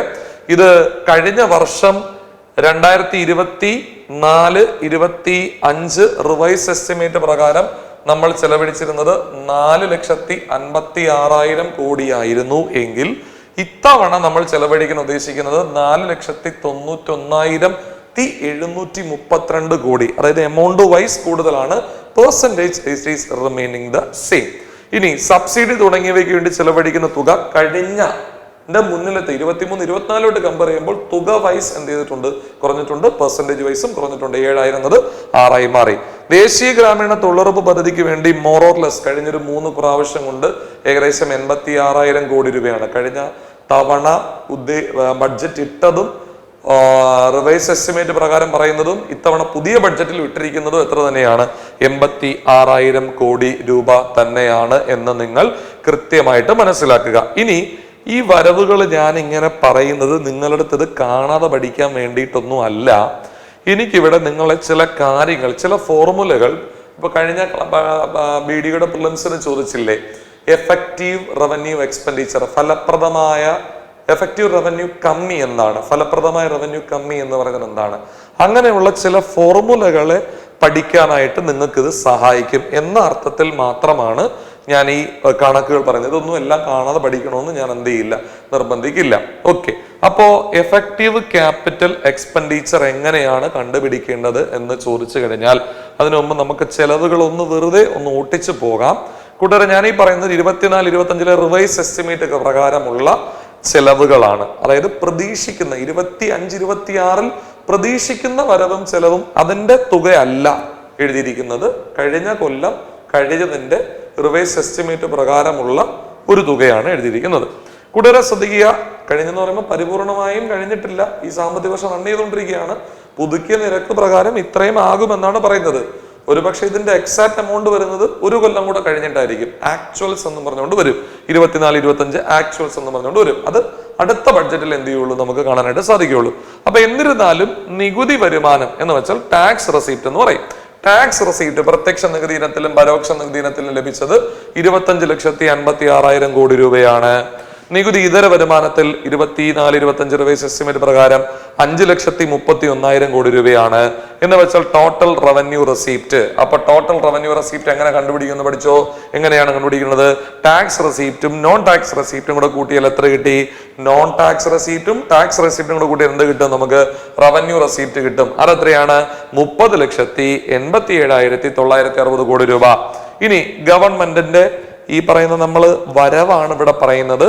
ഇതിൽ റവന്യൂ വരവ് നമ്മൾ പറഞ്ഞു. ഇനി ക്യാപിറ്റൽ വരവും ഉണ്ട്, നോക്കാം. അഥവാ മൂലധന വരവും ഉണ്ട്. മൂലധന വരവിൽ പ്രധാനമായും 2 കാര്യങ്ങളാണുള്ളത്. ഒന്ന് കടമെടുക്കുന്നത്, അഥവാ ബാധ്യത ജനിപ്പിക്കുന്ന മൂലധന വരവുകൾ. അതെങ്ങനെയാണ് സർ ബാധ്യത ജനിപ്പിക്കുന്ന മൂലധനം എന്ന് പറയുന്നത്? ഇവിടെ ഈ കടമെടുക്കണ തുക തിരിച്ചു കൊടുക്കണ്ടേ? ഞാൻ നിങ്ങളിൽ നിന്ന് 100 രൂപ വാങ്ങി, ടാറ്റാ ശരി സാർ എനിക്ക് പോകാൻ പറ്റുമോ? ഇല്ല, ഈ പൈസ ഞാൻ എന്ത് ചെയ്യണം? തിരിച്ച് തരണം നിങ്ങൾക്ക് എന്ന് വെച്ചാൽ I am indebted to you. ഈ പൈസ ഞാൻ തിരിച്ചു തരണമെന്ന് എനിക്ക് ഇയാളോട്, നിങ്ങളോട് എന്തുണ്ട്? ബാധ്യതയുണ്ട്. അത്തരത്തിൽ ബാധ്യത ജനിപ്പിക്കുന്ന വരവുകളാണ് മൂലധന ബാധ്യത ജനിപ്പിക്കുന്ന വരവാണ് എന്ത്? കടമെടുക്കുന്നത് എന്ന് പറയുന്നത്. ഈ ക്യാപിറ്റൽ റെസീപ്റ്റിൽ 2 കാര്യങ്ങളുള്ളൂ. റവന്യൂ റെസീപ്റ്റിൽ 2 കാര്യമാണ്, ടാക്സ് റെസീപ്റ്റും നോൺ ടാക്സ് റെസീപ്റ്റും. അതുപോലെ തന്നെ ഈ ക്യാപിറ്റൽ റെസീപ്റ്റിലും 2 കാര്യങ്ങളാണുള്ളത്. ഒന്ന് ബാധ്യത ജനിപ്പിക്കുന്ന മൂലധന വരവുകളും ബാധ്യത ജനിപ്പിക്കാത്ത മൂലധന വരവുകളും. നോൺ ഡെപ്റ്റ് ക്യാപിറ്റൽ റെസീപ്റ്റ് എന്ന് ഞാൻ കുറച്ചു മുമ്പ് പറഞ്ഞില്ലേ, അത് തന്നെ. ഇതിൽ ബാധ്യത ജനിപ്പിക്കുന്ന ഡെപ്റ്റ് ക്രിയേറ്റിംഗ് ക്യാപിറ്റൽ റെസീപ്റ്റ് അഥവാ കടം എടുക്കുന്നത്, അത് ചെറിയ എമൗണ്ടേ ഉള്ളൂ. ഗവൺമെന്റ് കടമെടുത്തത് 15,69,527 കോടി രൂപ. ഇനി റിക്കവറി ഓഫ് ലോണും മറ്റു വരവുകളും, ഇത് രണ്ടുമാണ് നോൺ ഡെപ്റ്റ് ക്യാപിറ്റൽ റെസീപ്റ്റ്, ബാധ്യത ജനിപ്പിക്കാത്ത മൂലധന വരവ്. ഇതിൽ റിക്കവറി ഓഫ് ലോൺ ഇനത്തിൽ, അതായത് കേന്ദ്രം സംസ്ഥാനങ്ങൾക്ക് വായ്പ കൊടുത്തിരുന്നു, അത് തിരിച്ചു കുറെ അവരെന്ത് ചെയ്തു? അടച്ചു. ആ ഇനത്തിൽ 26,000 കോടി രൂപയും മറ്റു വരവ് എന്ന് വെച്ചാൽ കേന്ദ്രത്തിന്റെ ഉടമസ്ഥയിലുള്ള സ്ഥാപനങ്ങളുടെ ഓഹരി വിൽപ്പന, മറ്റു വസ്തുവകകളുടെ അതിൽ നിന്ന് ലഭിച്ച ഒരു വരവെന്ന് പറയുന്നത് 33,000 കോടി രൂപയാണ്. എന്ന് വെച്ചാൽ നോൺ ഡെപ്റ്റ് ക്യാപിറ്റൽ റെസീപ്റ്റ് 59,000 കോടി രൂപയാണ്. ഓക്കെ അല്ലേ? ഈ 59,000 കോടി രൂപ എന്ന് പറയുന്നത് ബാധ്യത ജനിപ്പിക്കാത്ത മൂലധന വരവാണ്. പിന്നെ ബാധ്യത ജനിപ്പിക്കുന്ന മൂലധന വരവുണ്ട്, അതെന്താണ്? കടമെടുക്കുന്നത്. ഇത് രണ്ടും കൂടെ കൂട്ടുമ്പോൾ നമുക്ക് എന്ത് കിട്ടും? ടോട്ടൽ മൂലധന വരവ് അഥവാ ക്യാപിറ്റൽ റെസീപ്റ്റ് കിട്ടും. അത് 16,28,527 കോടി രൂപയാണ്. ഈ 30,87,000 കോടിയും ഈ 16,28,000 കോടിയും കൂടെ ആഡ് ചെയ്യുമ്പോൾ ടോട്ടൽ എക്സ്പെൻഡിച്ചർ നമുക്ക് മനസ്സിലാവും 47,16,487 കോടിയാണെന്ന് നമുക്ക് മനസ്സിലാവും. ഓക്കെ, അവിടെ നമ്മൾ വീണ്ടും സമയം ചെലവഴിക്കുന്നില്ല. ഇനി സർക്കാരിന്റെ ടോട്ടൽ വരവാണ്, ചെലവല്ല, ടോട്ടൽ വരവ് 47,16,487 കോടിയാണ് നമുക്ക് മനസ്സിലാവും. ഇനി സർക്കാരിന്റെ ടോട്ടൽ ചെലവ്, കൂട്ടുകാരെ ശ്രദ്ധിക്കുക, ടോട്ടൽ ചിലവ്. അപ്പൊ ചെലവിനത്തില് നിങ്ങളൊരു കാര്യം മനസ്സിലാക്കുക, ഇത് ആദ്യം നമ്മൾ റവന്യൂ ചെലവാണ് പറയുന്നത്, അതിനുശേഷമാണ് ക്യാപിറ്റൽ ചെലവ്, മൂലധന ചെലവുകൾ, ക്യാപിറ്റൽ എക്സ്പെൻഡിച്ചർ. രണ്ട് ചെലവേ ഉള്ളൂ, റവന്യൂ ചെലവും ക്യാപിറ്റൽ ചെലവും, അത്രേ ഉള്ളൂ. റവന്യൂ എക്സ്പെൻഡിച്ചറും ക്യാപിറ്റൽ എക്സ്പെൻഡിച്ചറും. റവന്യൂ എക്സ്പെൻഡിച്ചറിൽ പ്രധാനപ്പെട്ട ഒരു റവന്യൂ എക്സ്പെൻഡിച്ചർ എന്ന് പറയുന്നത് പലിശ അടവാണ്. അപ്പൊ പലിശ അടവ് എന്ന് പറയുന്നത് റവന്യൂ എക്സ്പെൻഡിച്ചർ ആണ്, ക്യാപിറ്റൽ എക്സ്പെൻഡിച്ചർ ആണ്? റവന്യൂ എക്സ്പെൻഡിച്ചർ ആണ്. ഓക്കെ, അപ്പോ റവന്യൂ എക്സ്പെൻഡിച്ചർ പലിശ അടവ് 11,37,000 കോടി രൂപ. പിന്നെ കേന്ദ്രം സംസ്ഥാനങ്ങൾക്ക് കൊടുക്കുന്ന ഗ്രാന്റിൽ സംസ്ഥാനങ്ങൾ സ്ഥിര നിർമ്മിതികൾക്ക് വേണ്ടി ചെലവഴിക്കുന്ന തുക, അത് 2,99,891 കോടി രൂപ.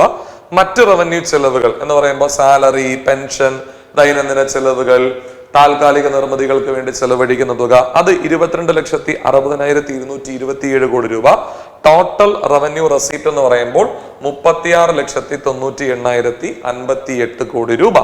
ഇത് റവന്യൂ എക്സ്പെൻഡിച്ചർ. ഇനി ക്യാപിറ്റൽ എക്സ്പെൻഡിച്ചർ, മൂലധന ചെലവുകൾ, അത് കുറവാണ്, 10,18,429 കോടി രൂപ. മൂലധന ചെലവുകൾ എന്ന് പറയുമ്പോൾ സ്ഥിര നിർമ്മിതികൾക്ക് വേണ്ടി ചെലവഴിക്കുന്ന തുക, കേന്ദ്രം വാങ്ങിയ കടങ്ങൾ എന്ത് ചെയ്യുന്നത്? തിരിച്ചടയ്ക്കുന്നത്, അതുപോലെ തന്നെ കേന്ദ്രം സംസ്ഥാനങ്ങൾക്ക് വായ്പ കൊടുക്കുന്നത്, ഇതെല്ലാം തന്നെ എന്താണ്? മൂലധന ചെലവുകളാണ്. പ്രധാനമായും ഇതില് സ്ഥിര നിർമ്മിതികൾക്ക് വേണ്ടി ചെലവഴിക്കുന്ന തുകയാണ് ഇവിടെ ക്യാപിറ്റൽ എക്സ്പെൻഡിച്ചർ വരിക. അപ്പോ ക്ലിയർ ആണെന്ന് വിശ്വസിക്കുന്നു. മൂലധന ചെലവുകൾ എന്ന് പറയുമ്പോൾ പ്രധാനമായും എന്താണ് വരുന്നത്? ക്യാപിറ്റൽ എക്സ്പെൻഡിച്ചറിൽ പ്രധാനമായും വരുന്നത് എന്താണ്? സ്ഥിര നിർമ്മിതികൾക്ക് വേണ്ടി ചെലവഴിക്കുന്ന തുകയാണ്. പിന്നെ മറ്റു രണ്ടും ഉണ്ട്, എന്താണ്? കേന്ദ്ര സംസ്ഥാനങ്ങൾക്ക് ലോൺ കൊടുക്കുന്നതും, അതായത് വായ്പ കൊടുക്കുന്നതും, കേന്ദ്രം വാങ്ങിയ കടങ്ങൾ എന്ത് ചെയ്യുന്നത്? തിരിച്ചടയ്ക്കുന്നതും എല്ലാം മൂലധന ചെലവുകളാണ്. അപ്പൊ ടോട്ടൽ എക്സ്പെൻഡിച്ചർ എന്ന് പറയുമ്പോൾ ഏകദേശം 36 ലക്ഷം കോടിയും 10 ലക്ഷം കൂടെ കൂട്ടുമ്പോൾ 47,16,487 കോടി രൂപ. സെയിം ആയില്ലേ? ടോട്ടൽ എക്സ്പെൻഡിച്ചർ 47,16,487 കോടി രൂപ. അത് തന്നെയാണ് ടോട്ടൽ റെസീപ്റ്റ് 47,16,487 കോടി രൂപ. ഓക്കെ അല്ലേ? 2024-25 റിവൈസ് എസ്റ്റിമേറ്റ് പ്രകാരം. ഇനി ചില ചോദ്യങ്ങൾ നിങ്ങൾ ഇമ്പോർട്ടന്റ് ആയിട്ട് പഠിച്ചോണം. നിങ്ങൾ റാങ്ക് ഫയൽ പഠിച്ചില്ലെങ്കിലും കുഴപ്പമില്ല, ഇതിൽ നിന്ന് നിങ്ങൾക്ക് ചോദ്യം കിട്ടും, ഉറപ്പായിട്ടും കിട്ടിയിരിക്കും. ഈ ഫോർമുല പഠിച്ചോണം, ചോദിച്ചിരിക്കും. എഫക്റ്റീവ് ക്യാപിറ്റൽ എക്സ്പെൻഡിച്ചർ എന്ന് പറഞ്ഞാൽ എന്താണ്? കൂട്ടുകാരെ മൂലധന ചെലവുകൾ, അതായത് ക്യാപിറ്റൽ എക്സ്പെൻഡിച്ചർ. ഞാൻ നേരത്തെ സൂചിപ്പിച്ചിരുന്നു, ക്യാപിറ്റൽ എക്സ്പെൻഡിച്ചറിൽ പ്രധാനമായും സ്ഥിര നിർമ്മിതികൾക്ക് വേണ്ടി ചെലവഴിക്കുന്ന തുകയാണ് ഉള്ളത്, അല്ലെ? ഈ തുകയും കേന്ദ്രം സംസ്ഥാനങ്ങൾക്ക് ഗ്രാൻഡായി കൊടുത്തിട്ട് ആ ഗ്രാൻഡിൽ സംസ്ഥാനങ്ങൾ സ്ഥിര നിർമ്മിതികൾക്ക് വേണ്ടി ചെലവഴിക്കുന്ന തുകയുണ്ട്. ഫോർ എക്സാമ്പിൾ, ഇപ്പൊ ധനകാര്യ കമ്മീഷന്റെ ശുപാർശ മൂലം കൊടുക്കുന്ന ഗ്രാൻഡ്, അല്ലെ? അപ്പൊ ഈ ഗ്രാൻഡ് 600 കോടി രൂപ കേരളത്തിന് കിട്ടുകയാണ്. ഇഷ്ടമുള്ളത് കേരളത്തിന് ചെയ്യാം, ഓക്കെ അല്ലേ? കേരളത്തിന് ഇങ്ങനെ നിശ്ചൽ നടന്നത് പോലെ ധാരാളിയായിട്ടാണ് എങ്ങനെ വേണമെങ്കിലും ചെയ്യാം, എന്ത് വേണമെങ്കിലും ചെയ്യാം. അപ്പൊ കേന്ദ്രം സംസ്ഥാനങ്ങൾ കൊടുത്ത ഈ ഗ്രാൻഡ് തുക ഉപയോഗിച്ച് സംസ്ഥാനങ്ങൾ കുറച്ച് സ്ഥിര നിർമ്മിതികൾ ഉണ്ടാക്കി എന്ന് വിചാരിക്കുക. ഗ്രാൻഡ് എല്ലാം സ്ഥിര നിർമ്മിതികൾ ഉണ്ടാക്കൂല, കുറച്ച് സ്ഥിര നിർമ്മിതികൾ, പഞ്ചായത്ത് മന്ദിരം ഉണ്ടാക്കി, അല്ലെങ്കിൽ റോഡുകൾ കെട്ടി, അല്ലെങ്കിൽ കുറച്ച് വേറെ ഇൻഫ്രാസ്ട്രക്ചർ പണിതു. ഇത് കേന്ദ്രം തന്ന ഗ്രാൻഡ് ഉപയോഗിച്ച് സംസ്ഥാനങ്ങൾ കെട്ടിയ സ്ഥിര നിർമ്മിതികൾ ആണ്. അപ്പൊ കേന്ദ്രം തന്ന ഗ്രാൻഡിൽ ഇത്തരത്തിൽ സ്ഥിര നിർമ്മിതികൾക്ക് വേണ്ടി ചെലവഴിച്ച തുകയുണ്ടെങ്കിൽ ആ തുകയും കേന്ദ്രത്തിന്റെ മൂലധന ചെലവ്, അതായത് കേന്ദ്രം സ്ഥിര നിർമ്മിതികൾക്ക് വേണ്ടി പ്രധാനമായും ചെലവഴിക്കുന്ന തുകയും കൂടി ആഡ് ചെയ്യുമ്പോഴാണ് എന്ത് കിട്ടുക? Effective revenue effective capital expenditure കിട്ടുക. ഒന്നുകൂടി എഫക്റ്റീവ് ക്യാപിറ്റൽ എക്സ്പെൻഡിച്ചർ കിട്ടുന്നത് എങ്ങനെയാണ്? മൂലധന ചെലവ്, അതായത് capital expenditure plus grant in aid for capital asset creation. കേന്ദ്രം സംസ്ഥാനങ്ങൾക്ക് കൊടുക്കുന്ന ഗ്രാൻഡിൽ സംസ്ഥാനങ്ങൾ സ്ഥിര നിർമ്മിതികൾക്ക് വേണ്ടി ചെലവഴിക്കുന്ന തുക ഇങ്ങോട്ട് കൂട്ടിയാൽ നിങ്ങൾക്ക് എത്ര കിട്ടും? എഫക്റ്റീവ് ക്യാപിറ്റൽ എക്സ്പെൻഡിച്ചർ കിട്ടും. അടുത്തത് കൂട്ടുകാരെ, റവന്യൂ ഡെഫിസിറ്റ്. റവന്യൂ കമ്മി എന്ന് പറഞ്ഞാൽ എന്തോന്നാണ് എന്റെ അർത്ഥം? 5ാം ക്ലാസ്സുകാരനും അറിയാം, റവന്യൂ വരവ് കുറവും റവന്യൂ ചെലവ് കൂടുതലും.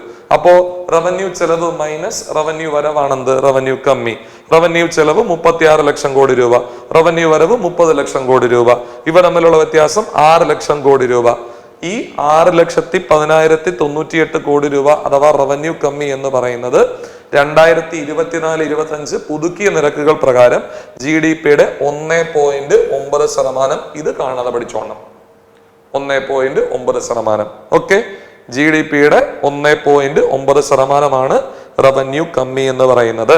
ഓക്കെ അല്ലേ? ഏത് 2024-25 പുതുക്കിയ നിരക്കുകൾ പ്രകാരമുള്ളതാണ് നിങ്ങളിപ്പം പഠിച്ചുകൊണ്ടിരിക്കുന്നത്. ഓക്കെ, അടുത്ത നമ്മൾ കാണുന്നത് എഫക്റ്റീവ് റവന്യൂ ഡെഫിസിറ്റ് അഥവാ ഫലപ്രദമായ റവന്യൂ കമ്മി. കഴിഞ്ഞ BDO-യുടെ പ്രിലിംസിന് ചോദിച്ച ക്വസ്റ്റ്യൻ. അപ്പൊ ഇതെങ്ങനെ കണ്ടുപിടിക്കുമെന്ന് ചോദിച്ചു കഴിഞ്ഞാൽ, റവന്യൂ കമ്മിയിൽ നിന്നും സംസ്ഥാനങ്ങൾക്ക് കൊടുക്കുന്ന ഗ്രാൻഡിലെ സ്ഥിര നിർമ്മിതികളുടെ തുക എന്ത് ചെയ്യണം? കുറയ്ക്കണം. ഇത് കുറച്ചു കഴിഞ്ഞാൽ എന്ത് കിട്ടും? റവന്യൂ കമ്മി. അതായത് ഈ റവന്യൂ കമ്മി ആണെങ്കിൽ അതിന്റെ അർത്ഥം എന്താണെന്നറിയോ? ശരിക്കും ഈ സ്ഥിര നിർമ്മിതികൾക്ക് വേണ്ടി തുക എവിടെന്നാ കണ്ടെത്തേണ്ടേ? റവന്യൂ വരവിൽ നിന്നും റവന്യൂ ചെലവുകളെല്ലാം നിർവഹിച്ചതിന് ശേഷം മിച്ചമുള്ള തുകയാണ് നമ്മൾ എന്ത് ചെയ്യേണ്ടത്? സ്ഥിര നിർമ്മിതികൾക്ക് വേണ്ടി നീക്കി വെക്കേണ്ടത്. നമ്മുടെ സേവിങ്സ് അതാണ്, അഥവാ സർപ്ലസ് ആണത്. ഇന്ത്യക്ക് കമ്മിയാണെങ്കിൽ പിന്നെ സർപ്ലസ് കാണൂടെ? പിന്നെ ഈ റവന്യൂ വരവിൽ നിന്നും ചെലവുകൾ നിർവഹിച്ചതിന് ശേഷം ഈ സ്ഥിര നിർമ്മിതികൾക്ക് വേണ്ടി മിച്ചം പിടിക്കാൻ വല്ലതും കാണൂടെ? ഇല്ലല്ലോ. എന്ന് വെച്ചാൽ നമ്മൾ അനുമാനിക്കുന്നത് റവന്യൂ കമ്മിയാണെങ്കിൽ റവന്യൂ വരവിൽ നിന്നും നമുക്ക് സ്ഥിര നിർമ്മിതികൾ ഉണ്ടാകുന്നേയില്ല എന്നാണ്. പക്ഷേ റവന്യൂ കമ്മിയായിരിക്കുന്ന സാഹചര്യത്തിൽ പോലും, ശ്രദ്ധിച്ച് കേൾക്കണം, റവന്യൂ കമ്മിയായിരിക്കുന്ന സാഹചര്യത്തിൽ പോലും ഗവൺമെന്റിന് പലിശ അടവൊഴികെയുള്ള ബാക്കി റവന്യൂ ചെലവുകളെല്ലാം തന്നെ റവന്യൂ വരവിൽ നിന്ന് തന്നെ എന്ത് ചെയ്യാൻ പറ്റുന്നുണ്ട്? കൊടുക്കാൻ പറ്റുന്നുണ്ട്. എന്ന് വെച്ചാൽ റവന്യൂ വരവിൽ നിന്ന് തന്നെ ഗവൺമെന്റിന് സംസ്ഥാനങ്ങൾക്ക് എന്തും കൊടുക്കാൻ പറ്റുന്നുണ്ട്? ഗ്രാൻഡും കൊടുക്കാൻ പറ്റുന്നുണ്ട്. ഈ ഗ്രാൻഡ് ഉപയോഗിച്ച് സംസ്ഥാനങ്ങൾ ഒരുപക്ഷെ എന്ത് ചെയ്തിട്ടുണ്ടാവാം? സ്ഥിര നിർമ്മിതികൾ ഉണ്ടാക്കിയിട്ടുണ്ടാവാം. എന്ന് വെച്ചാൽ അതിന്റെ അർത്ഥം എന്താണ്? കേന്ദ്ര സർക്കാരിന്റെ റവന്യൂ വരവിൽ നിന്ന് തന്നെ സംസ്ഥാനങ്ങൾ എന്തുണ്ടാക്കുന്നുണ്ട്? സ്ഥിര നിർമ്മിതികൾ ഉണ്ടാക്കുന്നുണ്ട്. നമ്മൾ കുറച്ചു മുമ്പ് എന്താണ് കണ്ടത്? റവന്യൂ കമ്മിയാണെങ്കിൽ റവന്യൂ വരവിൽ നിന്നും സ്ഥിര നിർമ്മിതികൾ ഉണ്ടാകത്തേയില്ല. ഇപ്പൊ എന്താണ് പറയുന്നത്? കമ്മിയായിരിക്കുന്ന സാഹചര്യത്തിൽ പോലും പലിശ അടവൊഴികെയുള്ള ബാക്കി എല്ലാ റവന്യൂ ചെലവുകളും പലിശ അടവൊഴികെയുള്ള ബാക്കി എല്ലാ ചെലവുകളും, ദാറ്റ് മീൻസ് കേന്ദ്രം സംസ്ഥാനങ്ങൾക്ക് ഗ്രാന്റ് കൊടുക്കുന്നത് ഉൾപ്പെടെയുള്ള ചെലവുകൾ ഈ റവന്യൂ വരവിൽ നിന്ന് തന്നെ എന്ത് ചെയ്യാൻ പറ്റുന്നുണ്ട്? കൊടുക്കാൻ പറ്റുന്നുണ്ട്. അപ്പൊ റവന്യൂ വരവിൽ നിന്ന് തന്നെ സംസ്ഥാനങ്ങൾക്ക് ഗ്രാന്റ് കൊടുക്കുന്നുണ്ട്. ഈ ഗ്രാന്റിൽ സംസ്ഥാനങ്ങൾ സ്ഥിര നിർമ്മിതികൾക്ക് വേണ്ടി കുറച്ച് തുക എന്ത് ചെയ്യുന്നുണ്ട്, ചെലവഴിക്കുന്നുണ്ട്. അപ്പോൾ യഥാർത്ഥ ഫലപ്രദമായ റവന്യൂ കമ്മി കണ്ടുപിടിക്കുന്നതിന് റവന്യൂ കമ്മിയിൽ നിന്നും കേന്ദ്രം ഇത്തരത്തിൽ സംസ്ഥാനങ്ങൾക്ക് ഗ്രാന്റ് കൊടുക്കുന്ന തുകയിൽ സ്ഥിര നിർമ്മിതികൾക്ക് വേണ്ടി ചെലവഴിക്കുന്ന തുക എന്ത് ചെയ്യും, കുറയ്ക്കും. ഒന്നും നടന്നില്ലെങ്കിൽ കാണാതെയെങ്കിലും പഠിച്ചു വെക്കുക. റവന്യൂ കമ്മി minus grant in aid for capital asset creation. Revenue കമ്മിയിൽ നിന്നും കേന്ദ്രം സംസ്ഥാനങ്ങൾക്ക് കൊടുക്കുന്ന തുകയിൽ സ്ഥിര നിർമ്മിതികൾക്ക് വേണ്ടി ചെലവഴിക്കുന്ന തുക എന്ത് ചെയ്യണം, കുറയ്ക്കണം. അപ്പോൾ 6,10,000 കോടി രൂപ മൈനസ് 2,99,000 കോടി രൂപ, ദാറ്റ് ഈസ് ഈക്വൽ ടു 3,10,000 കോടി രൂപ. ഈ 3,10,000 കോടി രൂപ അഥവാ എഫക്റ്റീവ് റവന്യൂ കമ്മി എന്ന് പറയുന്നത് 2024-25 റിവൈസ് എസ്റ്റിമേറ്റ് പ്രകാരം GDP-യുടെ 1% പ്രതീക്ഷിക്കാവുന്ന ക്വസ്റ്റ്യൻ ആണ്. 2024-25 പുതുക്കിയ നിരക്കുകൾ പ്രകാരം എഫക്റ്റീവ് റവന്യൂ ഡെഫിസിറ്റ്, ഫലപ്രദമായ റവന്യൂ കമ്മി GDP-യുടെ എത്ര ശതമാനമാണ്, 1% പ്രതീക്ഷിക്കുന്ന ക്വസ്റ്റ്യൻ ആണ്. അടുത്തത് ഫിസ്ക്കൽ ഡെഫിസിറ്റ് അഥവാ ഫിസ്ക്കൽ കമ്മിയാണ്. കൂട്ടുകാരെ, ഫിസ്ക്കൽ കമ്മി ഞാൻ നേരത്തെ സൂചിപ്പിച്ചു. മൊത്തം കടം എടുക്കുന്നത് എങ്ങനെയാണ് കണ്ടുപിടിക്കേണ്ടത്, അത് തന്നെയാണ് ഫിസ്ക്കൽ കമ്മി. കൂട്ടുകാരെ, മൊത്തം കടം എടുക്കുന്നത് എങ്ങനെ കണ്ടുപിടിക്കും? നിങ്ങൾ പറ. ആദ്യം നിങ്ങൾ മൊത്തം ചെലവ് എഴുതും, അതായത് റവന്യൂ എക്സ്പെൻഡിച്ചറും ക്യാപിറ്റൽ എക്സ്പെൻഡിച്ചറും എഴുതും. ഇതിൽ നിന്നും റവന്യൂ വരവ് കുറയ്ക്കും അല്ലേ? റവന്യൂ വരവ് ഉറപ്പുള്ള വരവല്ലേ, അത് കുറയ്ക്കും. നമുക്ക് കടം എടുക്കുന്ന തുക എത്രയെന്നാണ് മനസ്സിലാക്കേണ്ടത്, അതാണ് ഫിസ്ക്കൽ കമ്മി. അതിന് നിങ്ങൾ ആദ്യം ചെലവ്, ഇപ്പൊ ഞാൻ നിർമ്മലാ സീതാരാമൻ, ഞാൻ ബഡ്ജറ്റ് തയ്യാറാക്കുകയാണ്. ഞാൻ ആദ്യം എന്ത് ചെയ്യും, ഈ ചെലവുകളെല്ലാം എഴുതും, എല്ലാം കൂടെ 100% ചെലവ്. അടുത്ത് നോക്കും, ഈ 100% ചെലവ് വീട്ടുന്നതിന് വേണ്ടി എൻ്റെ കയ്യിൽ വരവ് എന്തൊക്കെ വരും, റവന്യൂ വരവ് എഴുതി. ഈ പറഞ്ഞതുപോലെ റവന്യൂ വരവ് എഴുതി 30,87,000 കോടി രൂപ. അടുത്തത് എനിക്ക് ഉറപ്പായിട്ടും കിട്ടുമെന്ന് പ്രതീക്ഷിക്കുന്ന ഒരു വരവെന്ന് പറയുന്നത് ബാധ്യത ജനിപ്പിക്കാത്ത മൂലധന വരവുകൾ അഥവാ non ഡെപ്റ്റ് capital receipt. Non ഡെപ്റ്റ് capital receipt ഞാൻ നേരത്തെ പറഞ്ഞതാണ്. ഡിസ്ഇൻവെസ്റ്റ്മെന്റും റിക്കവറി ഓഫ് ലോണും. കേന്ദ്രത്തിന്റെ ഉടമസ്ഥയിലുള്ള സ്ഥാപനങ്ങൾ വിറ്റത് വഴി ഒരു 33,000 കോടി രൂപ, കേന്ദ്ര സംസ്ഥാനങ്ങൾക്ക് കൊടുത്ത ലോണ് അവർ തിരിച്ചടയ്ക്കുമ്പോൾ കിട്ടുന്ന 26,000 കോടി രൂപ. ഈ 59,000 കോടി രൂപയും ഈ 30,87,000 കോടി രൂപയുമാണ് കേന്ദ്രത്തിന്റെ വരവ് 2024-25 കാലയളവിൽ. ഈ വരവ് മൊത്തം ചെലവിൽ നിന്ന് കുറയ്ക്കുമ്പം കേന്ദ്രത്തിൽ മനസ്സിലാവും വരാൻ പോകുന്ന സാമ്പത്തിക, അതായത് 2024-25 സാമ്പത്തിക വർഷത്തിൽ എത്ര തുക കടമെടുക്കേണ്ടി വരുമെന്നുള്ളത്. എങ്കിലല്ലേ ഇന്ത്യ മഹാരാജ്യത്ത് മുന്നിൽ കൊണ്ട് പോകാൻ പറ്റുള്ളൂ. ഈ കടമെടുക്കുന്ന തുക 15,69,527 കോടി രൂപ അഥവാ GDP-യുടെ 4.8%. ക്ലിയർ ആണെന്ന് വിശ്വസിക്കുന്നു. 2024-25 റിവൈസ് എസ്റ്റിമേറ്റ് പ്രകാരം നമ്മുടെ ഫിസ്ക്കൽ കമ്മി GDP-യുടെ എത്ര ശതമാനമാണ്, 4.8%. അടുത്തത് നമ്മൾ നേരെ പോകുന്നു പ്രൈമറി ഡെഫിസിറ്റ് അഥവാ പ്രാഥമിക കമ്മി. കൂട്ടുകാരെ, പ്രാഥമിക കമ്മി ഞാൻ നേരത്തെ സൂചിപ്പിച്ചല്ലോ, നമ്മൾ കടം എടുക്കുന്നത് പ്രധാനമായും 2 കാര്യങ്ങൾക്കാണ്. ഒന്ന്, വാങ്ങിയ കടത്തിന് പലിശ അടയ്ക്കാൻ വേണ്ടിയിട്ട്. 2, സ്ഥിര നിർമ്മിതികൾക്ക് വേണ്ടിയിട്ട്. ഓക്കെ, അപ്പൊ വാങ്ങിയ കടത്തിന് പലിശ അടയ്ക്കണം, 2 സ്ഥിര നിർമ്മിതികൾക്ക് വേണ്ടിയിട്ട്. അപ്പൊ ടോട്ടൽ കടമാണ് ഈ ഫിസ്ക്കൽ കമ്മി. നമ്മൾ കഴിഞ്ഞ സ്ലൈഡിൽ കണ്ടതാണ് 15,69,527 കോടി രൂപ. ഇതിൽ പലിശ അടവിന് വേണ്ടി ചെലവഴിക്കുന്ന തുക എത്രയാണോ അത് കുറച്ചാൽ നമുക്ക് കിട്ടുന്നതാണ് എന്ത്, ഈ പ്രാഥമിക കമ്മി എന്ന് പറയുന്നത്. അഥവാ എടുക്കുന്ന കടത്തിൽ ഇനി സ്ഥിര നിർമ്മിതികൾക്ക് വേണ്ടി എത്ര തുക മാറ്റിവെക്കാൻ കഴിയും എന്നുള്ളത് പ്രാഥമിക കമ്മി മനസ്സിലാക്കുമ്പോൾ നമുക്ക് എന്ത് ചെയ്യും, കിട്ടുന്നതാണ്. ക്ലിയർ ആണ്. ഇവിടെ കടമെടുക്കണ 2 കാര്യങ്ങൾക്ക്, പലിശ അടയ്ക്കാനും വാങ്ങിയ കടത്തിന് പലിശ അടയ്ക്കാനും സ്ഥിര നിർമ്മിതികൾക്ക് വേണ്ടി, അങ്ങനെ ഓർത്താൽ മതി. ഓക്കെ, ഇതിൽ ഫിസ്ക്കൽ കമ്മി എന്ന് പറയുന്നത് കടമെടുക്കുന്ന തുക, അതിൽ പലിശ അടവ് തുക കുറച്ചു കഴിഞ്ഞാൽ നിങ്ങൾക്ക് പിന്നെ ഉള്ളത് എന്താണ്, സ്ഥിര നിർമ്മിതികൾക്ക് വേണ്ടി ചെലവഴിക്കുന്ന തുക. അതിനെ നമ്മൾ വിളിക്കുന്ന പേരാണ് എന്ത്, പ്രാഥമിക കമ്മി. അത് നിലവിൽ 2024-25 റിവൈസ് എസ്റ്റിമേറ്റ് പ്രകാരം 1.3% ആണ്. അപ്പോൾ നമ്മൾ പഠിച്ച ആ എസ്റ്റിമേറ്റ് എത്രയാണെന്നുള്ളത് നമ്മൾ നോക്കുകയാണ്. 24-25 റിവൈസ് എസ്റ്റിമേറ്റ് പ്രകാരം ഫിസ്ക്കൽ കമ്മി GDP-യുടെ 4.8%. ഓക്കെ, 4.8%. ഇത് ബഡ്ജറ്റ് ഇടുന്ന സമയത്ത്, ഈ ബ്രാക്കറ്റിൽ എഴുതിയിരിക്കുന്നത് ബഡ്ജറ്റ് ഇടുന്ന സമയത്തുള്ള കമ്മി എത്രയായിരിക്കും എന്നുള്ളതാണ് അവർ ഇട്ടിരിക്കുന്നത്.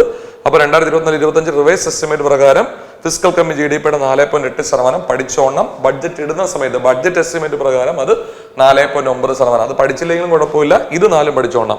ഫിസ്ക്കൽ കമ്മി റിവേഴ്സ് എസ്റ്റിമേറ്റ് പ്രകാരം 2024-25 റിവേഴ്സ് എസ്റ്റിമേറ്റ് പ്രകാരം GDP-യുടെ 4.8%. റവന്യൂ കമ്മി 2024-25 റിവേഴ്സ് എസ്റ്റിമേറ്റ് GDP-യുടെ 1.9%. പ്രാഥമിക കമ്മി GDP-യുടെ 1.3%. ഫലപ്രദമായ റവന്യൂ കമ്മി GDP-യുടെ 1%. കൃത്യമായിട്ട് പഠിച്ചോണം. ഇത് പഠിച്ചോണം. മറ്റത് ബഡ്ജറ്റ് എസ്റ്റിമേറ്റ് ആണ്. അത് ഒരു കൊല്ലം മുമ്പ് ഇട്ടതാണ്. അത് ഇനി പഠിച്ചിട്ട് കാര്യമില്ല. ഇതാണ് നിങ്ങൾ ഓർക്കേണ്ടത്. ഓക്കെ അല്ലേ? അടുത്തത് നമ്മൾ പോകാം. 2025-26 വരാൻ പോകുന്ന സാമ്പത്തിക വർഷത്തിൽ ഇത് റിവൈസ് എസ്റ്റിമേറ്റ് അല്ല, ബഡ്ജറ്റ് എസ്റ്റിമേറ്റ് ആണ്. ഓക്കെ, എനിക്ക് ചെറിയൊരു മിസ്റ്റേക്ക് പറ്റിയതാണ്. Budget estimate. അപ്പോൾ 25-26 വരാൻ പോകുന്ന സാമ്പത്തിക വർഷത്തിൽ ബഡ്ജറ്റ് എസ്റ്റിമേറ്റ് പ്രകാരം നമ്മൾ പറയുന്നത് ഫിസ്ക്കൽ കമ്മി നമ്മൾ GDP-യുടെ 4.4% ആക്കുമല്ലോ. റവന്യൂ കമ്മി GDP-യുടെ 1.5% ആക്കുമല്ലോ. പ്രാഥമിക കമ്മി GDP-യുടെ 0.8% ആക്കുമല്ലോ. ഫലപ്രദമായ റവന്യൂ കമ്മി GDP-യുടെ 0.3%. ഒന്ന് ജസ്റ്റ് ഒന്ന് കമ്പയർ ചെയ്ത് നോക്കാം നമുക്ക്. 24-25 പുതുക്കിയ നിരക്ക് പ്രകാരം GDP-യുടെ 4.8% ഫിസ്ക്കൽ കമ്മി എങ്കിൽ നമ്മൾ 25-26 കാലയളവിൽ പ്രതീക്ഷിക്കുന്നത് അത് 4.4% കുറയുമെന്നാണ്. എന്നീ റവന്യൂ കമ്മി 1.9% നമ്മൾ പറയുന്നത് 1.5% കുറയുമെന്നാണ്. പ്രാഥമിക കമ്മി നമ്മൾ പറയുന്നത് 1.3% ആയിരുന്നത് 0.8% കുറയുമെന്നാണ് GDP-യുടെ. ഫലപ്രദമായ റവന്യൂ കമ്മി 1% ആയിരുന്നത് നമ്മൾ പറയുന്നത് 0.3% എന്ത് ചെയ്യുമെന്നാണ്, കുറയുമെന്നതാണ്. ഓക്കെ അല്ലേ കൂട്ടുകാരെ? അടുത്തത് ഒരല്പം കൂടി ബുദ്ധിമുട്ടുള്ള ഒരു കാര്യമാണ്. BCom ലെവലിലാണ് ഇത് സാധാരണഗതിയിൽ കൂടുതലും ഒക്കെ നമ്മൾ മനസ്സിലാക്കുന്നത്. ഇതിപ്പോ ഒരല്പം ഡീറ്റെയിൽ ആയിട്ട് പറയാണ്. അപ്പൊ കൂടാതെ 2025-26 കാലയളവിലെ നികുതി നിരക്കുകൾ ഇതാ ഇപ്രകാരം ആണ്. നോക്കിക്കേ, ബേസിക് എക്സംപ്ഷൻ ലിമിറ്റ് 4 ലക്ഷം. 87A അനുസരിച്ചുള്ള റിബേറ്റ് ലഭിക്കുന്നത്, ഇൻകം ടാക്സ് ആക്ടിലെ 87A അനുസരിച്ചുള്ള റിബേറ്റ് ലഭിക്കുന്നത് 12 ലക്ഷം രൂപ വരെ. അതാണ് നമ്മൾ 12 ലക്ഷം രൂപ വരെ വരുമാനമുള്ളവർ നികുതി അടയ്ക്കേണ്ട എന്ന് പറയാനുള്ള കാരണം. അപ്പോൾ ഇതും ബേസിക് എക്സംപ്ഷൻ ലിമിറ്റും തമ്മിലുള്ള വ്യത്യാസം എന്താണ് എന്ന് ചോദിച്ചു കഴിഞ്ഞാൽ കൂട്ടുകാരെ, നിങ്ങളുടെ നെറ്റ് ടാക്സബിൾ ഇൻകം, അതായത് എല്ലാ ഇളവുകളും നിങ്ങൾക്ക് അവൈൽ ചെയ്യാൻ സാധിക്കുന്ന എല്ലാ ഡിഡക്ഷൻസും പോയിട്ട് നിങ്ങളുടെ നെറ്റ് ടാക്സബിൾ എമൗണ്ട് അത് 12 ലക്ഷം രൂപയാണെങ്കിൽ നിങ്ങൾ 1 രൂപ പോലും എന്ത് കൊടുക്കണ്ട, ടാക്സ് കൊടുക്കേ വേണ്ട. അതാണ് ഇവിടെ പറഞ്ഞിരിക്കുന്നത്. യുവർ നെറ്റ് ടാക്സബിൾ ഇൻകം ഇത് എന്ന് പറയുന്നത് 12 ലക്ഷം രൂപയാണെങ്കിൽ നിങ്ങൾ എന്ത് കൊടുക്കണ്ട, 87A അനുസരിച്ച് 12 ലക്ഷം രൂപ വരെ വരുമാനമുള്ളൂ എങ്കിൽ നിങ്ങൾ ടാക്സ് കൊടുക്കേ വേണ്ട.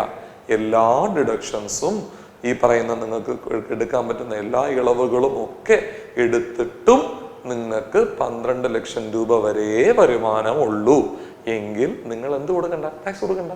ഇതാണ് 87A അനുസരിച്ചുള്ള പറഞ്ഞത്. എന്നാൽ എല്ലാ ഇളവുകളും എടുത്തിട്ടും കുറയ്ക്കേണ്ടതെല്ലാം കുറച്ചിട്ടും നിങ്ങളുടെ നെറ്റ് ടാക്സബിൾ എമൗണ്ട് 12 ലക്ഷം രൂപയ്ക്ക് മുകളിലാണെങ്കിൽ നിങ്ങൾ ടാക്സ് കൊടുത്തേ മതിയാവൂ.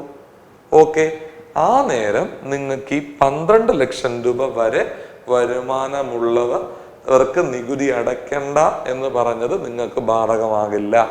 നിങ്ങൾക്ക് പിന്നീട് എന്തേ ബാധകമാകൂ, ബേസിക് എക്സംപ്ഷൻ ലിമിറ്റായ 4 ലക്ഷം രൂപയെ കിട്ടുകയുള്ളൂ. അതായത് 4 ലക്ഷം രൂപ വരെ വരുമാനത്തിന് നിങ്ങൾ എന്ത് ചെയ്യണ്ട, ടാക്സ് അടയ്ക്കണ്ട. പിന്നീട് ഈ 4 മുതൽ 8 ലക്ഷം രൂപ വരെ വരുമാനത്തിന് 5%, 8 മുതൽ 12 വരെ 10%, 12 മുതൽ 16 വരെ 15%, 16 മുതൽ 20 ലക്ഷം രൂപ വരേക്ക് 20%, 20 മുതൽ 24 ലക്ഷം രൂപ വരേക്ക് 25%, 24 ലക്ഷം രൂപയ്ക്ക് മുകളിൽ 30%. അപ്പൊ കൂട്ടുകാരെ, അങ്ങനെയാണെങ്കിൽ നെറ്റ് ടാക്സബിൾ എമൗണ്ട് പറ. നിങ്ങളുടെ നെറ്റ് ടാക്സബിൾ എമൗണ്ട് അഥവാ നെറ്റ് ടാക്സബിൾ ഇൻകം 12 ലക്ഷം രൂപയേ ഉള്ളൂ എങ്കിൽ നിങ്ങൾ എന്ത് കൊടുക്കണ്ട, 87A അനുസരിച്ച് ടാക്സ് കൊടുക്കണ്ട. എന്നാൽ നെറ്റ് ടാക്സബിൾ എമൗണ്ട് എല്ലാ ഡിഡക്ഷൻസും ഇൻക്ലൂഡിങ് ഈ സ്റ്റാൻഡേർഡ് ഡിഡക്ഷൻ ആണ് ഞാൻ പറഞ്ഞത് കേട്ടോ. അതായത് സാലറിഡ് എംപ്ലോയീസിന് 75,000 രൂപ സ്റ്റാൻഡേർഡ് ഡിഡക്ഷൻ ഉണ്ട്. ഇൻക്ലൂഡിങ് അത് കുറച്ചിട്ടും നിങ്ങളുടെ നെറ്റ് ടാക്സബിൾ എമൗണ്ട് 12 ലക്ഷം രൂപയ്ക്ക് പുറത്ത് വന്നാൽ നിങ്ങൾ ടാക്സ് കൊടുക്കണം. ആ സമയത്ത് നിങ്ങളുടെ ബേസിക് എക്സംഷൻ ലിമിറ്റായ 4 ലക്ഷം രൂപയെ കിട്ടുകയുള്ളൂ. എന്ന് വെച്ചാൽ 4 ലക്ഷം രൂപയ്ക്ക് നിങ്ങൾ എന്ത് കൊടുക്കണ്ട? ടാക്സ് കൊടുക്കണ്ട. ആർക്ക്?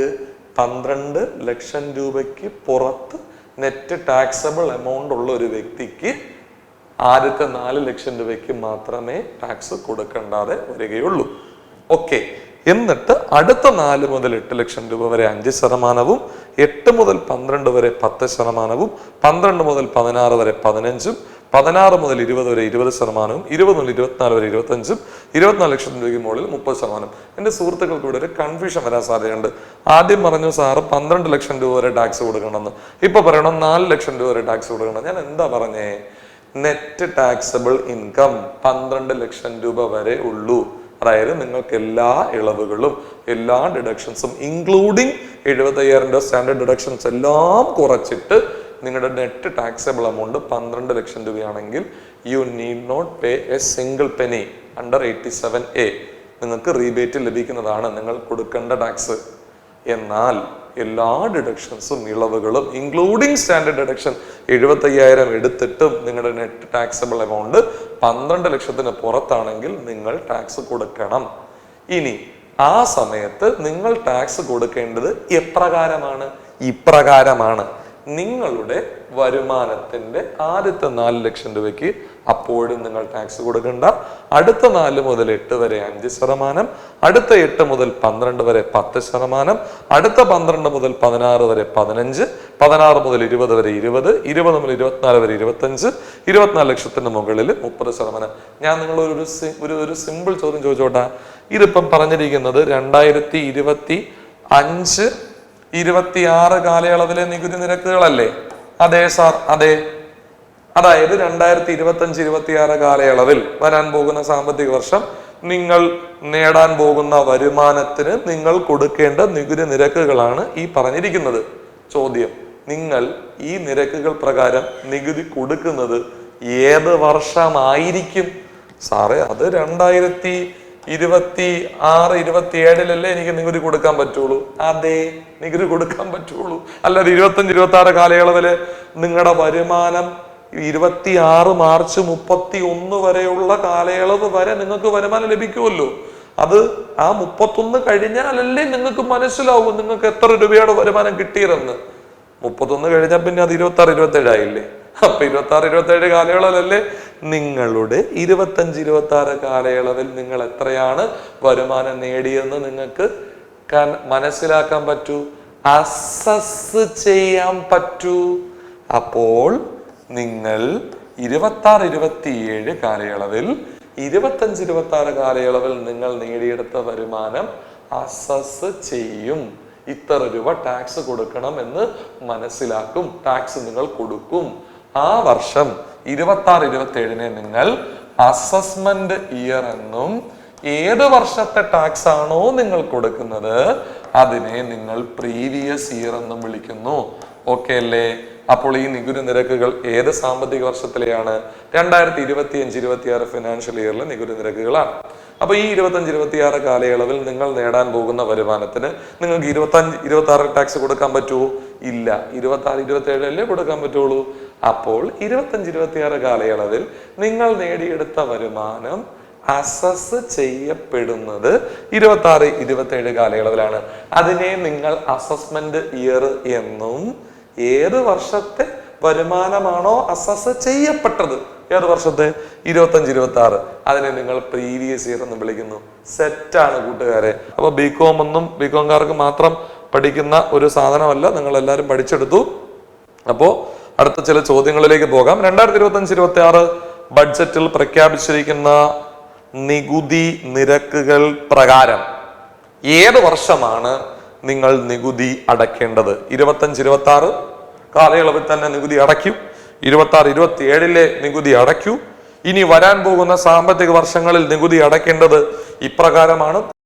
25-26 കാലയളവിലും 26-27 കാലയളവിലും എന്നീ 2 കൊല്ലങ്ങളിലും എനിക്ക് നികുതി അടയ്ക്കാവുന്നതാണ്. കൂട്ടുകാരെ, ഇതിന്റെ ഉത്തരം 2026-27 കാലയളവിലെ നിങ്ങൾ എന്തടയ്ക്കൂ? നികുതി അടയ്ക്കൂ. ഓക്കെ, 25-26 ബഡ്ജറ്റിൽ പ്രഖ്യാപിച്ചിരിക്കുന്ന നികുതി നിരക്കുകൾ പ്രകാരം 25-26 കാലയളവിൽ നിങ്ങൾ നേടിയ വരുമാനത്തിന് 26-27 കാലയളവിൽ നിങ്ങൾ എന്തടയ്ക്കും? നികുതി അടയ്ക്കും. സെറ്റ്. അടുത്ത ക്വസ്റ്റ്യൻ, എഫക്റ്റീവ് ക്യാപിറ്റൽ എക്സ്പെൻഡിച്ചർ എന്നാൽ എന്ത്? ഫിസ്ക്കൽ കമ്മി മൈനസ് പലിശയടവ്, റവന്യൂ ചെലവ് plus grant and aid for capital asset creation, മൂലധന ചെലവ് plus grant and aid for capital asset creation, മൂലധന ചെലവ് minus grant and aid for capital asset creation. ഫലപ്രദമായ എഫക്റ്റീവ് മൂലധന ചെലവ് എന്ന് പറയുന്നത് എന്താണ്? അത് കണ്ടുപിടിക്കണമെങ്കിൽ, എഫക്റ്റീവ് മൂലധന ചെലവ് കണ്ടുപിടിക്കണമെങ്കിൽ, ഫലപ്രദമായ മൂലധന ചെലവ് കണ്ടുപിടിക്കണമെങ്കിൽ, മൂലധന ചെലവ് സ്ഥിര നിർമ്മിതികൾക്ക് വേണ്ടി ചെലവഴിക്കുന്ന തുക അതിനോടൊപ്പം, അതായത് മൂലധന ചെലവ് അതിനോടൊപ്പം നിങ്ങൾ എന്തുകൂടി കൂട്ടും? കേന്ദ്രം സംസ്ഥാനങ്ങൾക്ക് കൊടുക്കുന്ന ഗ്രാന്റിൽ സ്ഥിര നിർമ്മിതികൾക്ക് അവർ ചെലവഴിക്കുന്ന തുക കൂടി എന്ത് ചെയ്യും? കൂട്ടും. അതായത് മൂലധന ചെലവ് plus grant and aid for capital asset creation. അതാണ് ഉത്തരം. അടുത്തത് 24-25 റിവൈസ് എസ്റ്റിമേറ്റ് പ്രകാരം ഇന്ത്യയുടെ ഫിസ്ക്കൽ കമ്മി GDP-യുടെ എത്ര ശതമാനം ആണ് വരിക? 4.8, 5.8, 4.4, 5.6. 24-25 റിവൈസ് എസ്റ്റിമേറ്റ് പ്രകാരം ഇന്ത്യയുടെ ഫിസ്ക്കൽ കമ്മി എത്രയാണ് കൂട്ടുകാരെ? 4.8% ആണ് അല്ലേ? അടുത്ത ക്വസ്റ്റ്യൻ ഒരല്പം വലിയ ക്വസ്റ്റ്യൻ ആണ്. ഒന്നുമില്ലടാ, സിമ്പിൾ ക്വസ്റ്റ്യൻ അടാ. താഴെ കൊടുത്തിരിക്കുന്ന പ്രസ്താവനകൾ പരിശോധിക്കുക. 25-26 കാലയളവിൽ നേടുന്ന വരുമാനത്തിന് 26-27 കാലയളവിൽ 26-27 കാലയളവിലെ നികുതി നിരക്കുകൾ അനുസരിച്ച് നികുതി അടയ്ക്കേണ്ടതാണ്. സ്റ്റേപ്പൻ ഒന്നും കൂടെ, 25-26 കാലയളവിൽ നേടുന്ന വരുമാനത്തിന് 26-27 കാലയളവിൽ 26-27 കാലയളവിലെ നികുതി നിരക്കുകൾ അനുസരിച്ച് നികുതി അടയ്ക്കേണ്ടതാണ്. കൂട്ടുകാരെ, ഈ സ്റ്റേറ്റ്മെന്റ് ചെറിയൊരു കുഴപ്പമുണ്ട്. 25-26 കാലയളവിൽ നേടുന്ന വരുമാനത്തിന് 26-27 കാലയളവിൽ 25-26 കാലയളവിലെ നിരക്ക് പ്രകാരം എന്ത് ചെയ്യുന്നു? നികുതി അടയ്ക്കുന്നു. ഓക്കെ, ഏത് വർഷത്തെ? അപ്പൊ ഒന്നാമത്തെ സ്റ്റേറ്റ്മെന്റ് എന്താണ്? തെറ്റാണ് അല്ലെ? തെറ്റാണ്. 2, ഏത് വർഷത്തെ നികുതിയാണോ നിങ്ങൾ കൊടുക്കുന്നത് ആ വർഷത്തെ നിങ്ങൾ എന്ത് ചെയ്യുന്നു? പ്രീവിയസ് ഇയർ എന്ന് വിളിക്കുന്നു. ശരിയാണ്. നിങ്ങൾ ഏത് വർഷത്തെ നികുതിയാണോ കൊടുക്കുന്നത്, ഇപ്പൊ 25-26 നികുതിയാണ് നിങ്ങൾ 26-27 കൊടുക്കുന്നതെങ്കിൽ 25-26 എന്താണ്? പ്രീവിയസ് ഇയർ ആണ്. ഏത് വർഷത്തിലാണ് നിങ്ങൾ നികുതി കൊടുക്കുന്നത് ആ വർഷത്തെ നിങ്ങൾ അസസ്മെന്റ് ഇയർ എന്ന് വിളിക്കുന്നു. അതെ, 25-26 കാലയളവിൽ നിങ്ങൾ നേടിയെടുത്ത വരുമാനത്തിന് 26-27 കാലയളവിലായിരിക്കും എന്ത് കൊടുക്കുന്നത്? നിങ്ങൾ ടാക്സ് കൊടുക്കുന്നത് അല്ലേ? അപ്പോൾ നിങ്ങളുടെ ഇൻകം അസസ് ചെയ്യപ്പെടുന്നത് 25-26 ഇൻകം അസസ് ചെയ്യപ്പെടുന്നത് 26-27 കാലയളവിലാണ്. Therefore 3 കറക്റ്റ് ആണ്. അറ്റാദായം നെറ്റ് ടാക്സബിൾ എമൗണ്ട് 12,70,75,000 രൂപ വരെയുള്ള സാലറിഡ് എംപ്ലോയീസ് നികുതി അടയ്ക്കേണ്ടതില്ല. സാലറിഡ് എംപ്ലോയീസ് എന്നല്ല, ഇൻഡിവിജ്വൽസ് 12 ലക്ഷം രൂപ വരെ നെറ്റ് ടാക്സബിൾ എമൗണ്ട് ഉള്ളവർ 87A അനുസരിച്ച് നികുതി അടയ്ക്കേണ്ട. 87A അനുസരിച്ച് അവർക്ക് റിബേറ്റ് ലഭിക്കുന്നതായിരിക്കും. എന്നാൽ 12,01,000 രൂപയായാൽ, നെറ്റ് ടാക്സബിൾ എമൗണ്ട് ആയാൽ പോലും നിങ്ങൾ നികുതി അടയ്ക്കണം. നിങ്ങൾക്ക് ബേസിക് എക്സംഷൻ ലിമിറ്റ് ആയ 4 ലക്ഷം രൂപ മാത്രമേ ലഭിക്കുകയുള്ളൂ. അപ്പോൾ ഇതിൽ 2ഉം 3ഉം മാത്രമാണ് എന്ത് ശരിയായിട്ടുള്ളത്, ബാക്കി തെറ്റാണ്. 2ഉം 3ഉം ശരി. ഓപ്ഷൻ ബി ആണ് ഉത്തരം. അടുത്തൊരു കൂട്ടുകാരെ, താഴെ കൊടുത്തിരിക്കുന്ന പ്രസ്താവനകൾ പരിശോധിക്കുക. 25-26 കാലയളവിൽ സർക്കാരിന്റെ ഏറ്റവും വലിയ വരവ് കടമെടുക്കുന്നത്. ഓക്കെ, ശരിയാണ്. കടമെടുക്കുന്നതിന്റെ തോത് കഴിഞ്ഞ വർഷത്തെ അപേക്ഷിച്ച് കൂടിയിട്ടുണ്ട്. അതെ, കൂടിയിട്ടുണ്ട്. കുറഞ്ഞ്. കടമെടുക്കുന്നതിന്റെ തോത് കഴിഞ്ഞ വർഷത്തെ അപേക്ഷിച്ച് കുറഞ്ഞിട്ടുണ്ട്. 3 ശരിയാണ്, 2 തെറ്റാണ്. കേന്ദ്ര സർക്കാരിന്റെ ഏറ്റവും വലിയ നികുതി വരുമാനം GST ആണ്. GST ഒന്നുമല്ല, പിന്നെ ഏതാണ്?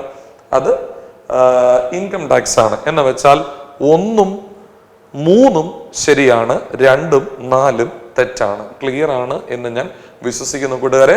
അപ്പോൾ അടുത്ത ക്ലാസ്സിലായിരിക്കും നമ്മൾ ഈ വികസന എഞ്ചിനുകൾ ഒക്കെ പഠിക്കുന്നത്, പദ്ധതികൾ പഠിക്കുന്നത്. ഒരുപാട് ചോദ്യങ്ങൾ വന്നിട്ടുള്ളതാണ്.